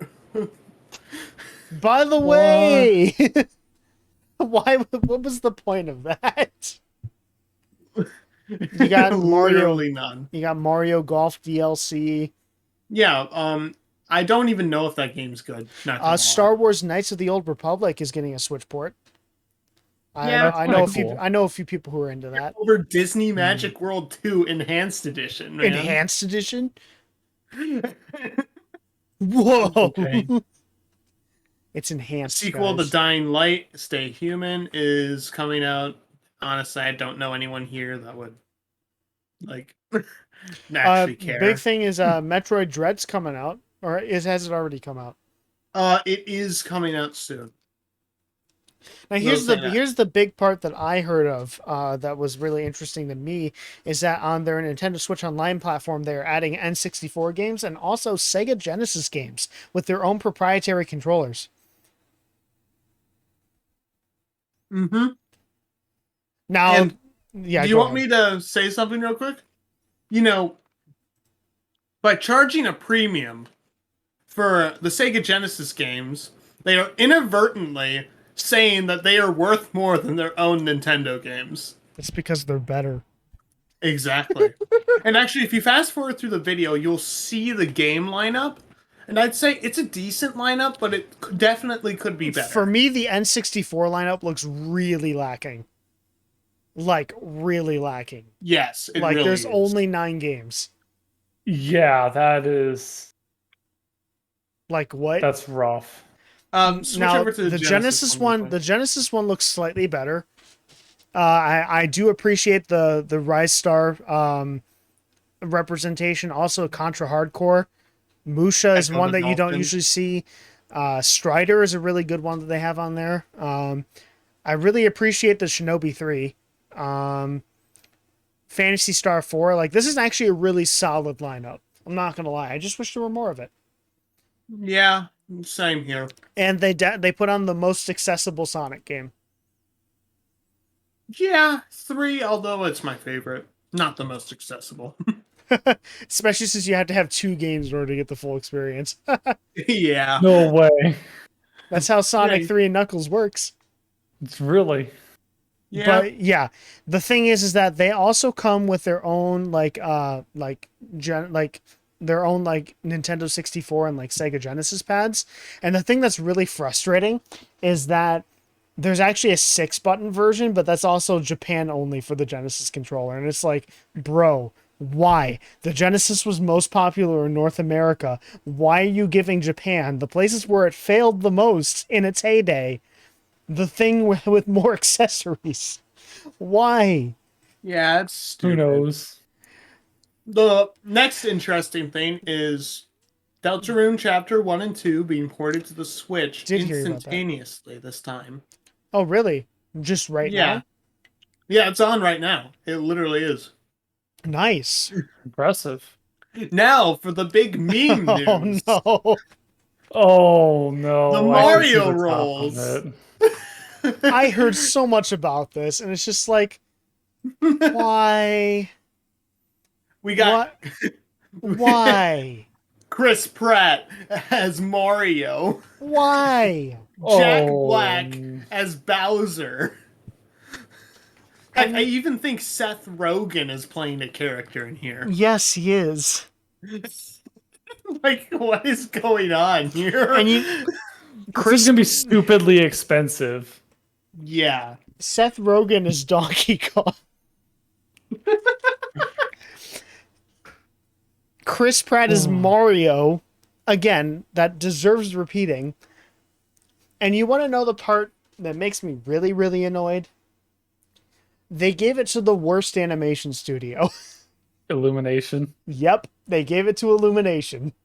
I was Ooh. actually surprised that you didn't, like, say that, you know, the actual voice actor for Sonic, I mean, Mario, sorry, get the two confused all the time, you know, normal stuff. Yeah. Like, the actual Mario voice actor who's been with the series for more than 20 years is Yeah. just background voices. Yeah, That's kind like of what? crappy, man. Like this It did guy's him been doing dirty. the same voice for like 25 plus years. And the thing that makes me really pissed off is that like it further delegitimizes the industry for voice actors. You know what I mean? They already have it hard enough anyway. You know what I mean? Like, and now studios, not even just for the Mario movie, but for animations in general, they're just like, oh, who do we have voice our character? Do we do talented voice actors who need a paycheck? Nah, we'll just give in a regular actor and just let them do their thing. Like, what? Yeah, Like, as if they I need get the- it. I get it. Chris Pratt did really well with the Lego movie. Let's just say that out loud. Because he was the main guy in the Lego movie. Oh, he was? I didn't Yeah. know that. Oh, he was Emmett? Yeah. He did a Huh. decent job, but like, That wasn't Chris Pratt, was it? I thought it was. Now I gotta double check. The special. What? I'm pretty sure it was. We're double checking. Yep, it was Chris Pratt. Impressive. So like he actually did a decent Huh. job, but like how is he gonna do a Mario voice? Is Mario gonna be like basic American guy number 7 now? He's gonna be like, it's a me, man. Mario. Radical dude. Like, what? I'm a plumber. Like, You know what's and really BS? Is that they didn't bring back the two wrestlers from the cartoon back in the 90s. This is a horrendous crime against humanity. But all of the memes for this like thing are just like so warranted, mainly because a lot of the images they gave were just like random like headshots of all the actors, and it just says Chris Pratt parentheses Mario. Here's this meme image here from Twitter. I feel like it fits. That's gonna be the animation right there. yeah, It's like a me, it's like how they like Mario. CGI'd Superman's mustache off, but instead they're adding all of the mustache features. Like, why? Why? Like whenever I hear Chris Pratt, I can't get it out of my head that he's the main lead for both Jurassic Park and Guardians of the Galaxy. I think Guardians of the Galaxy the first time I hear him, just because that's like he was so good in that Yeah. movie. It was unbelievable. And But- also the memes around the Guardians of the Galaxy too. Yeah, exactly. It's like, I know that sounds bad. That one, if you know what I'm talking about. Yeah, definitely. Yeah. But it's just like, come on, man. Like, why? You could have just hired a bunch of actual, like, talented voice actors, and you're just like, hey, guys, They could have made it popular so much severity cheaper. here. Yeah. It would have been so much cheaper, and they would Like, have had they were already better gonna get, voices. They were already going to get money for the Mario name. Because, you know, that's just the most popular, like, general consumer video game franchise, period. Like, everybody's going to know what a Mario is. Like, again, I still know people who call video game consoles Nintendos. Like, here, guys, I got my Nintendo PlayStation Vita. Ouch. Like, it's just like, bro.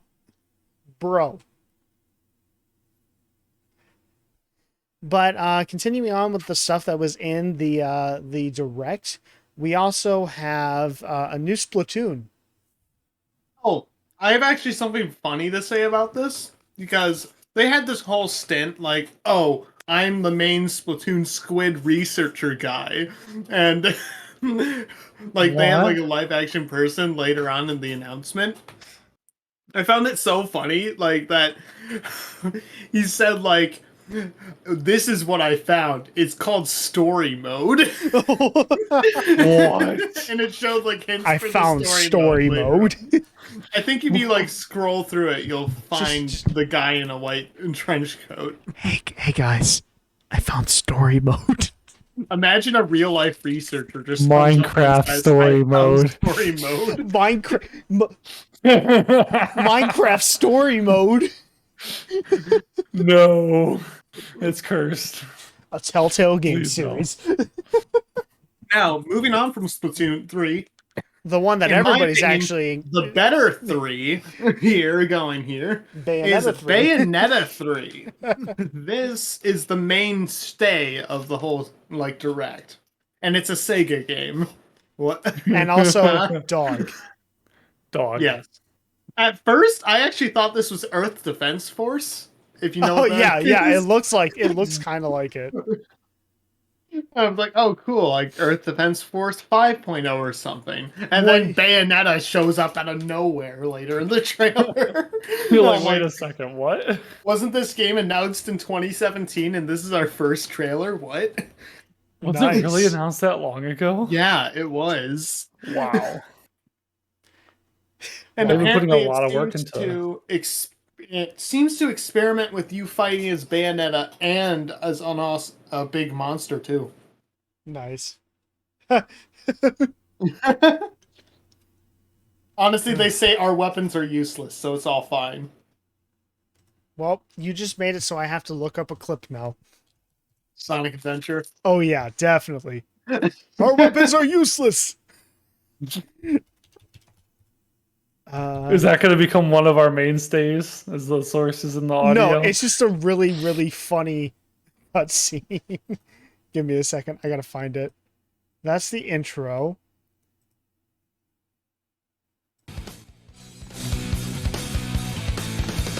Oh yeah! This is happening! It's a classic cutscene, everybody. What's up? We'll skip ahead a little bit to the actual good part that we're talking about. Here we go. This is what we're talking about. You are completely surrounded! Surrender yourself! This is the same trailer, guys. I promise. Yeah, this is Lock on Bayonetta target, 3 looking real Ready? sick. Fire!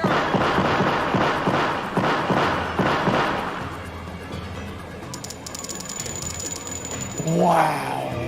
Oh no! Our weapons are useless! Retreat! All personnel, fall back! like how the one guy just booked it and he's just out of there. Our I weapons mean, are he useless. survived, so I guess it Fall works. back. Our weapons are useless. But yeah, that's the Nintendo Direct. Was there Yeah. anything else Um. besides like little things? Not really. Besides the little things that we skipped over, like multitudes of small Square Enix Yeah, but RPGs that's and Square other RPGs Enix. in general. Square Enix. Also, just a side note, there's a game here called where is it? It's like Triangle Strategy or something, and it had a better beta name, Project Triangle. Honestly. yeah, there's Triangle Strategy. I think Project Triangle sounds better. Yeah. I mean, it's another RPG, so I mean, Oh Yeah. yeah. I mean, Metroid Dread, that's something maybe to look forward to, but there's so many ways these games can be messed up, and we just kind of have to put our faith in them, you know? Yeah. Wasn't it like a Like- 2D Metroid game? Yeah, it is. Yeah, that's why it was such a big deal. Because I haven't had a 2D one since like the Game Boy Advance, right? Yeah, that's true. Okay. So that's And interesting. I'm just I glad feel that bad for the 3D All-Stars or whatever the Mario collection was owners, because now they can just get Super Mario 64 on the Switch with online. Yeah. So it's just like, yeah, 1/3 of your purchase is now useless. By the Pretty way, much. you can't buy it anymore because Mario is dead. But yeah, I mean, I haven't seen him since. rip Mario. Now he's Chris Pratt. That's why they had to replace him. Yeah, He's that's dead. why Mario had to die on March 31st because Chris Pratt is now Mario. Mario died. Yeah, he died. Yeah, he died. Look it up. It's pretty sad. Yeah, March 31st, 2021. I can't believe it. He died tragically. He's looking it up right now.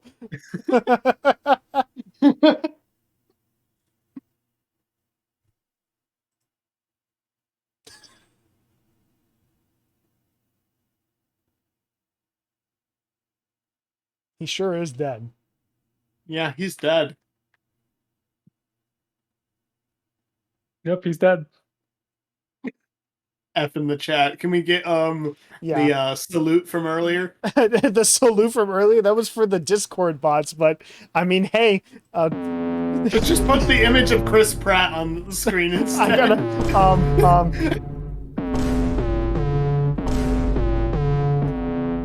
I keep spelling Mario wrong. Okay.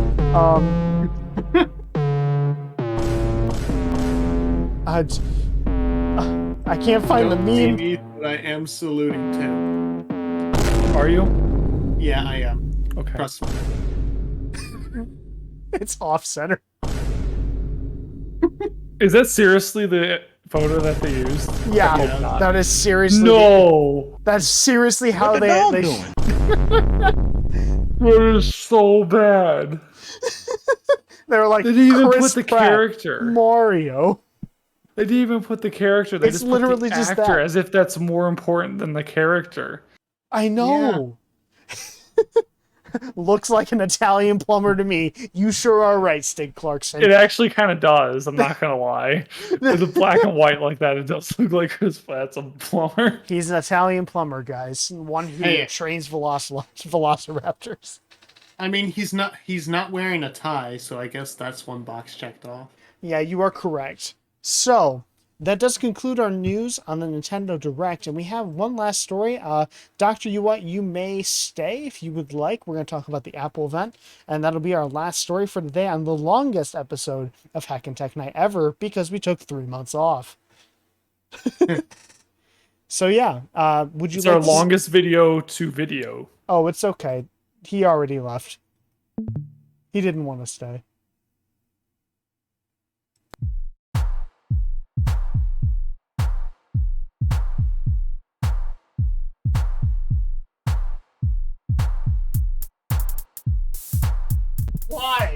Why can't he stay for Heckin' Tech Night? Ah!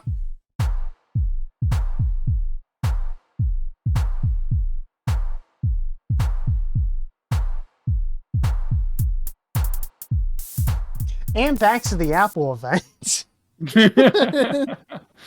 So we had the Apple event about a week ago, a little bit more, and here's everything that they announced. They announced the iPhone 13, the iPhone Boo. 13, the iPhone 13 Pro and Pro Max. Boo. There's the regular one and the iPhone Mini. I like the Mini. Those are okay. And then the Apple Watch 7. Kind of boo. And then my favorite part of the whole thing, the iPad Mini. Yay. And then the regular iPad. Boo. Okay. There's your summary of the whole event. So the iPhone 13 has rumored more battery life than the iPhone 12 does, as far as I know. Not too much in the redesign department, except for the iPhone 13 and 13 mini. They're diagonally oriented now rather than like straight because they're using slightly bigger camera sensors. Also, they actually need the room now. Yeah, they actually do. Cool. I have a feeling that this will be the last year that you'll see the iPhone 13 mini because that didn't sell too well last time around, even though IMO, that's the best iPhone. I mean, honestly, it is. It's honestly the perfect best one. size. And the prices, and also the iPhone 13 Pro and 13 Pro Max have their quote unquote trademarked Pro Motion display, which is 120 hertz. So we have 120 hertz iPhones. Sweet. We'll That's see. actually It has impressive, but it has it's adaptive needed. refresh rate, just like some of the other iPhones that have the other Androids that have 120 hertz screens. Let's see. Also, the iPhone 13 Pro and Pro Max, they have a few features. You can actually record video in their RAW ProRes format on the phone. So you can get raw video out of the phone. Why is it only available on the Pro? It should be available on any of the cameras. Because Apple. Yeah. But like, think about it. Like the base model for it in 128 gigabytes is that's the base model. So we finally don't have any 64 gigabyte base models. About Thankfully. time. Took them long enough, but it's still too small because you can barely hold any ProRes footage on there anyway. And like what I was saying with the Lightning port earlier, the Lightning port is still USB 2.0. If you have a raw video file that's like 34 gigabytes, that's going to take you like an hour and like 2 hours. You could legitimately, like, if you were streaming that ProRes video and then doing an offload of it onto your computer at the exact same time as like your streaming webcam, for example, if you want to have a really high-end webcam or something that you want for a live stream, Yeah. you legitimately couldn't use the Lightning connector because it wouldn't be fast enough. So that's another reason why I was getting angry about the charging cords. But let's see. So there's that.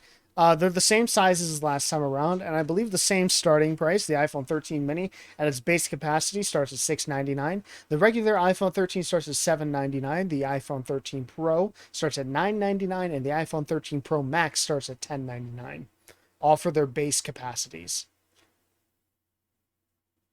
So if you are gonna, I would honestly like recommend going for a higher storage capacity, considering that you can't put in your own SD card, and that's never been the case with Apple, sadly. But yeah, it'll have like the new processor that's in there, and the one thing that always pisses me off about Apple, like like Apple presentations, is they're like, we got the new processor, and it's 35% faster, and it's like 35% compared to what? Exactly. What is it?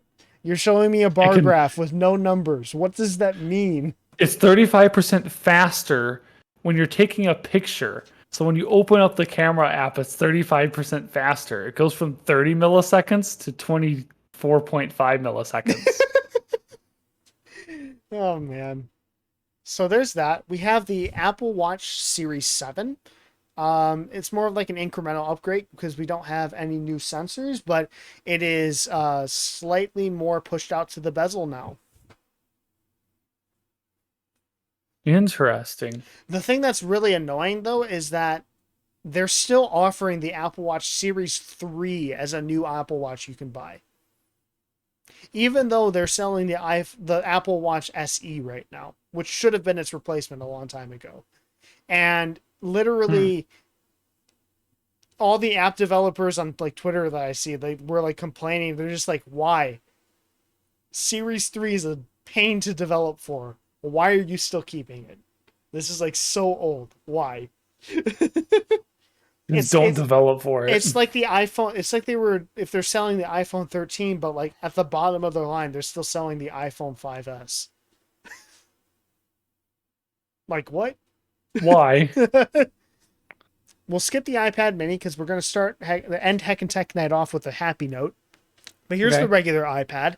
It is the 9th generation, and basically, it's just a very incremental upgrade. It's the same price as before, $329, which is very affordable. I'm very glad that they kept it the same price because I know a lot of people who are in school who use this like type of iPad, the base one, and especially when you're getting all the accessories, like it's definitely like really appreciated that we have a lower price.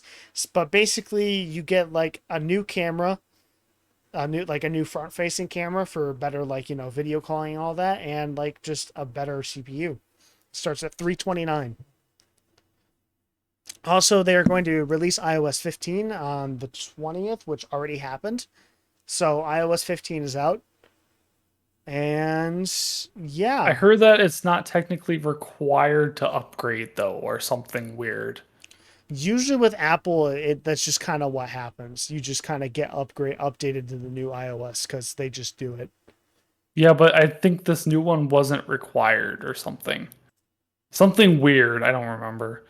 Yeah, but I didn't find a story on it, so I random unsighted quote. Yeah, but here's the thing about the Apple Watch I was showing earlier. They have the Apple Watch Series 7 out for $499, the Apple Watch SE for $279, and the Series 3 for some reason for $199 still. I need to get rid of that. Why? They really need to get rid of that. We are going to look at the prices here. I'm trying to find it real quick. So yeah, these are the prices for the iPhone 13 Pro and Pro Max, like I was saying earlier. But money. Money. But we're going to get to the part that I'm actually excited about to end off Heckin' Tech Night. And a positive note is the new iPad mini. Woo! Whoop. I noticed that the webpage did that animation, so I tried to make it so like that animation would happen on stream. Just because it looked really cool. But they finally updated the iPad mini after years of neglecting it.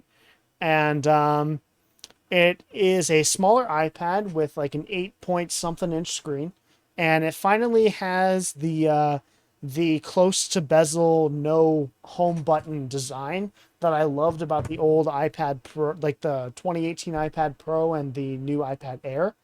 So we have that. We finally have Apple Pencil 2 support on the iPad mini, so no longer the stupid one.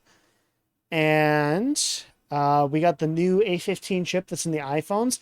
The cellular version has 5G. Comes in 4 colors. This is my favorite iPad. If I were to get an iPad, it would be this one. It has Touch ID and the power button on the top of the device. Cool. Where is it? Has a decent sized battery, but in true Apple fashion, they don't list what the milliamp hours of the battery is, and none of the phones or the watches or the iPads, so none of us know, and it's kind of like an Apple tradition at this point to just not say what the battery capacity is because none of us know what it is. It's just good luck. You'll figure it out after you use it. Yeah, but if I were to, it has also Wi-Fi 6, which is nice. Oh, that's really nice. You got the USB-C port. You got a nice updated camera. and it wouldn't look as terrible as holding up a giant iPad to take a picture, but still not great because who takes pictures on a tablet? I mean, if the camera's okay, you could use it in certain situations, I guess. Yeah, definitely. But like, I'm excited. I'm excited about this new iPad, and if I were to buy one, it would be this one. And here's it in comparison to all the other models. Here you have the iPad Mini, the regular iPad, the iPad Air, and the iPad Pro. So that's exciting. And the iPad Mini starts at $499 for the base model, which sadly is still stuck at 64 gigabytes. I don't know why. It's just stupid. A tablet having 64 gigabytes. Oh my god. But I forgive it a bit more than the iPhone because you at least get USB-C that you can connect a flash drive or like unload far easier from. That's true. So at the very least, I can say we have USB-C on it.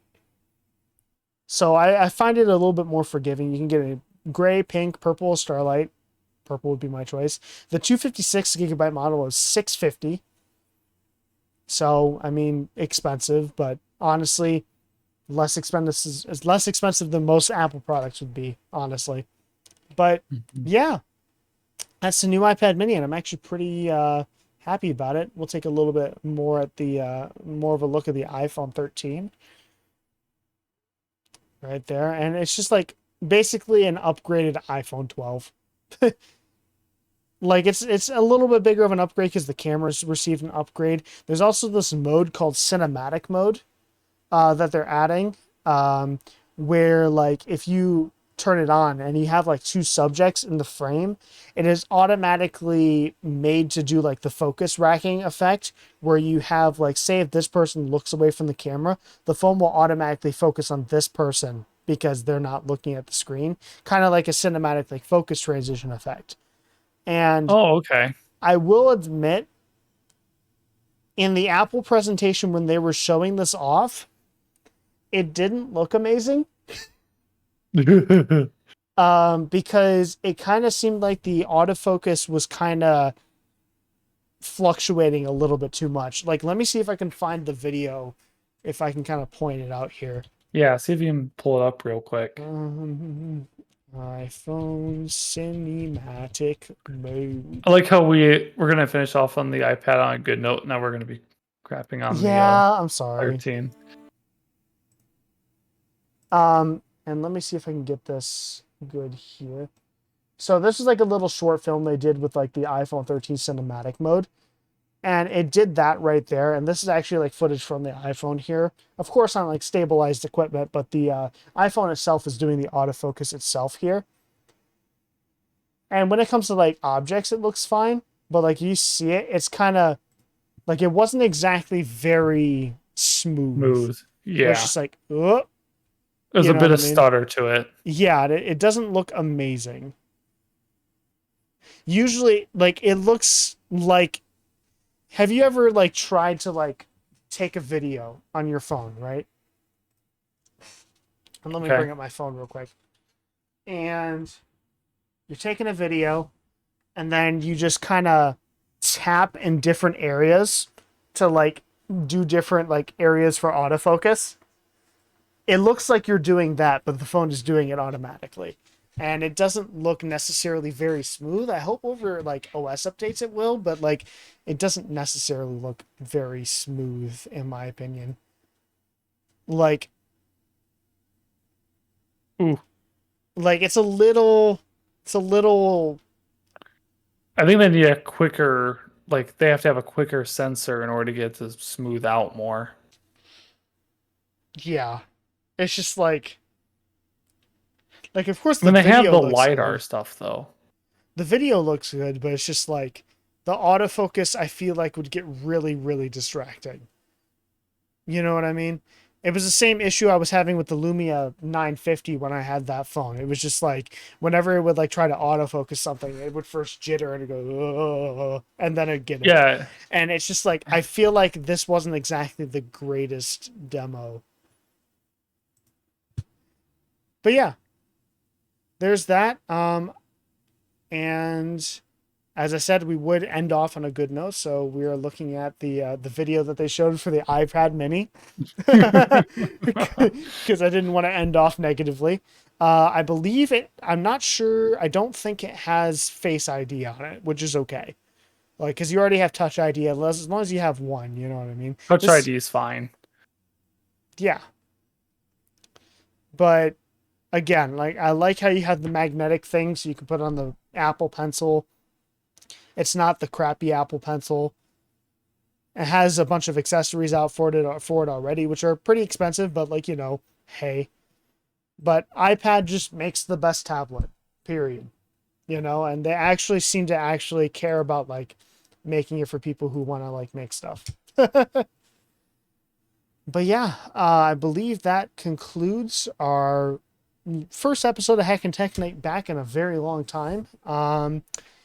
I'd like to appreciate everybody who's on, or who was on. We had a bunch of people on today, and yeah, there you go. Remember, next week we're going to be looking at the Heckin' Tech Night green screen challenge stuff that me and a few other friends made, and we'll see you next Monday, hopefully. Oh, their Streamlabs disappeared there for a second. So yeah, there we go. I don't know how to end it. Nick, how do I end this? You showed your desktop, so that might have been a good start. Bye.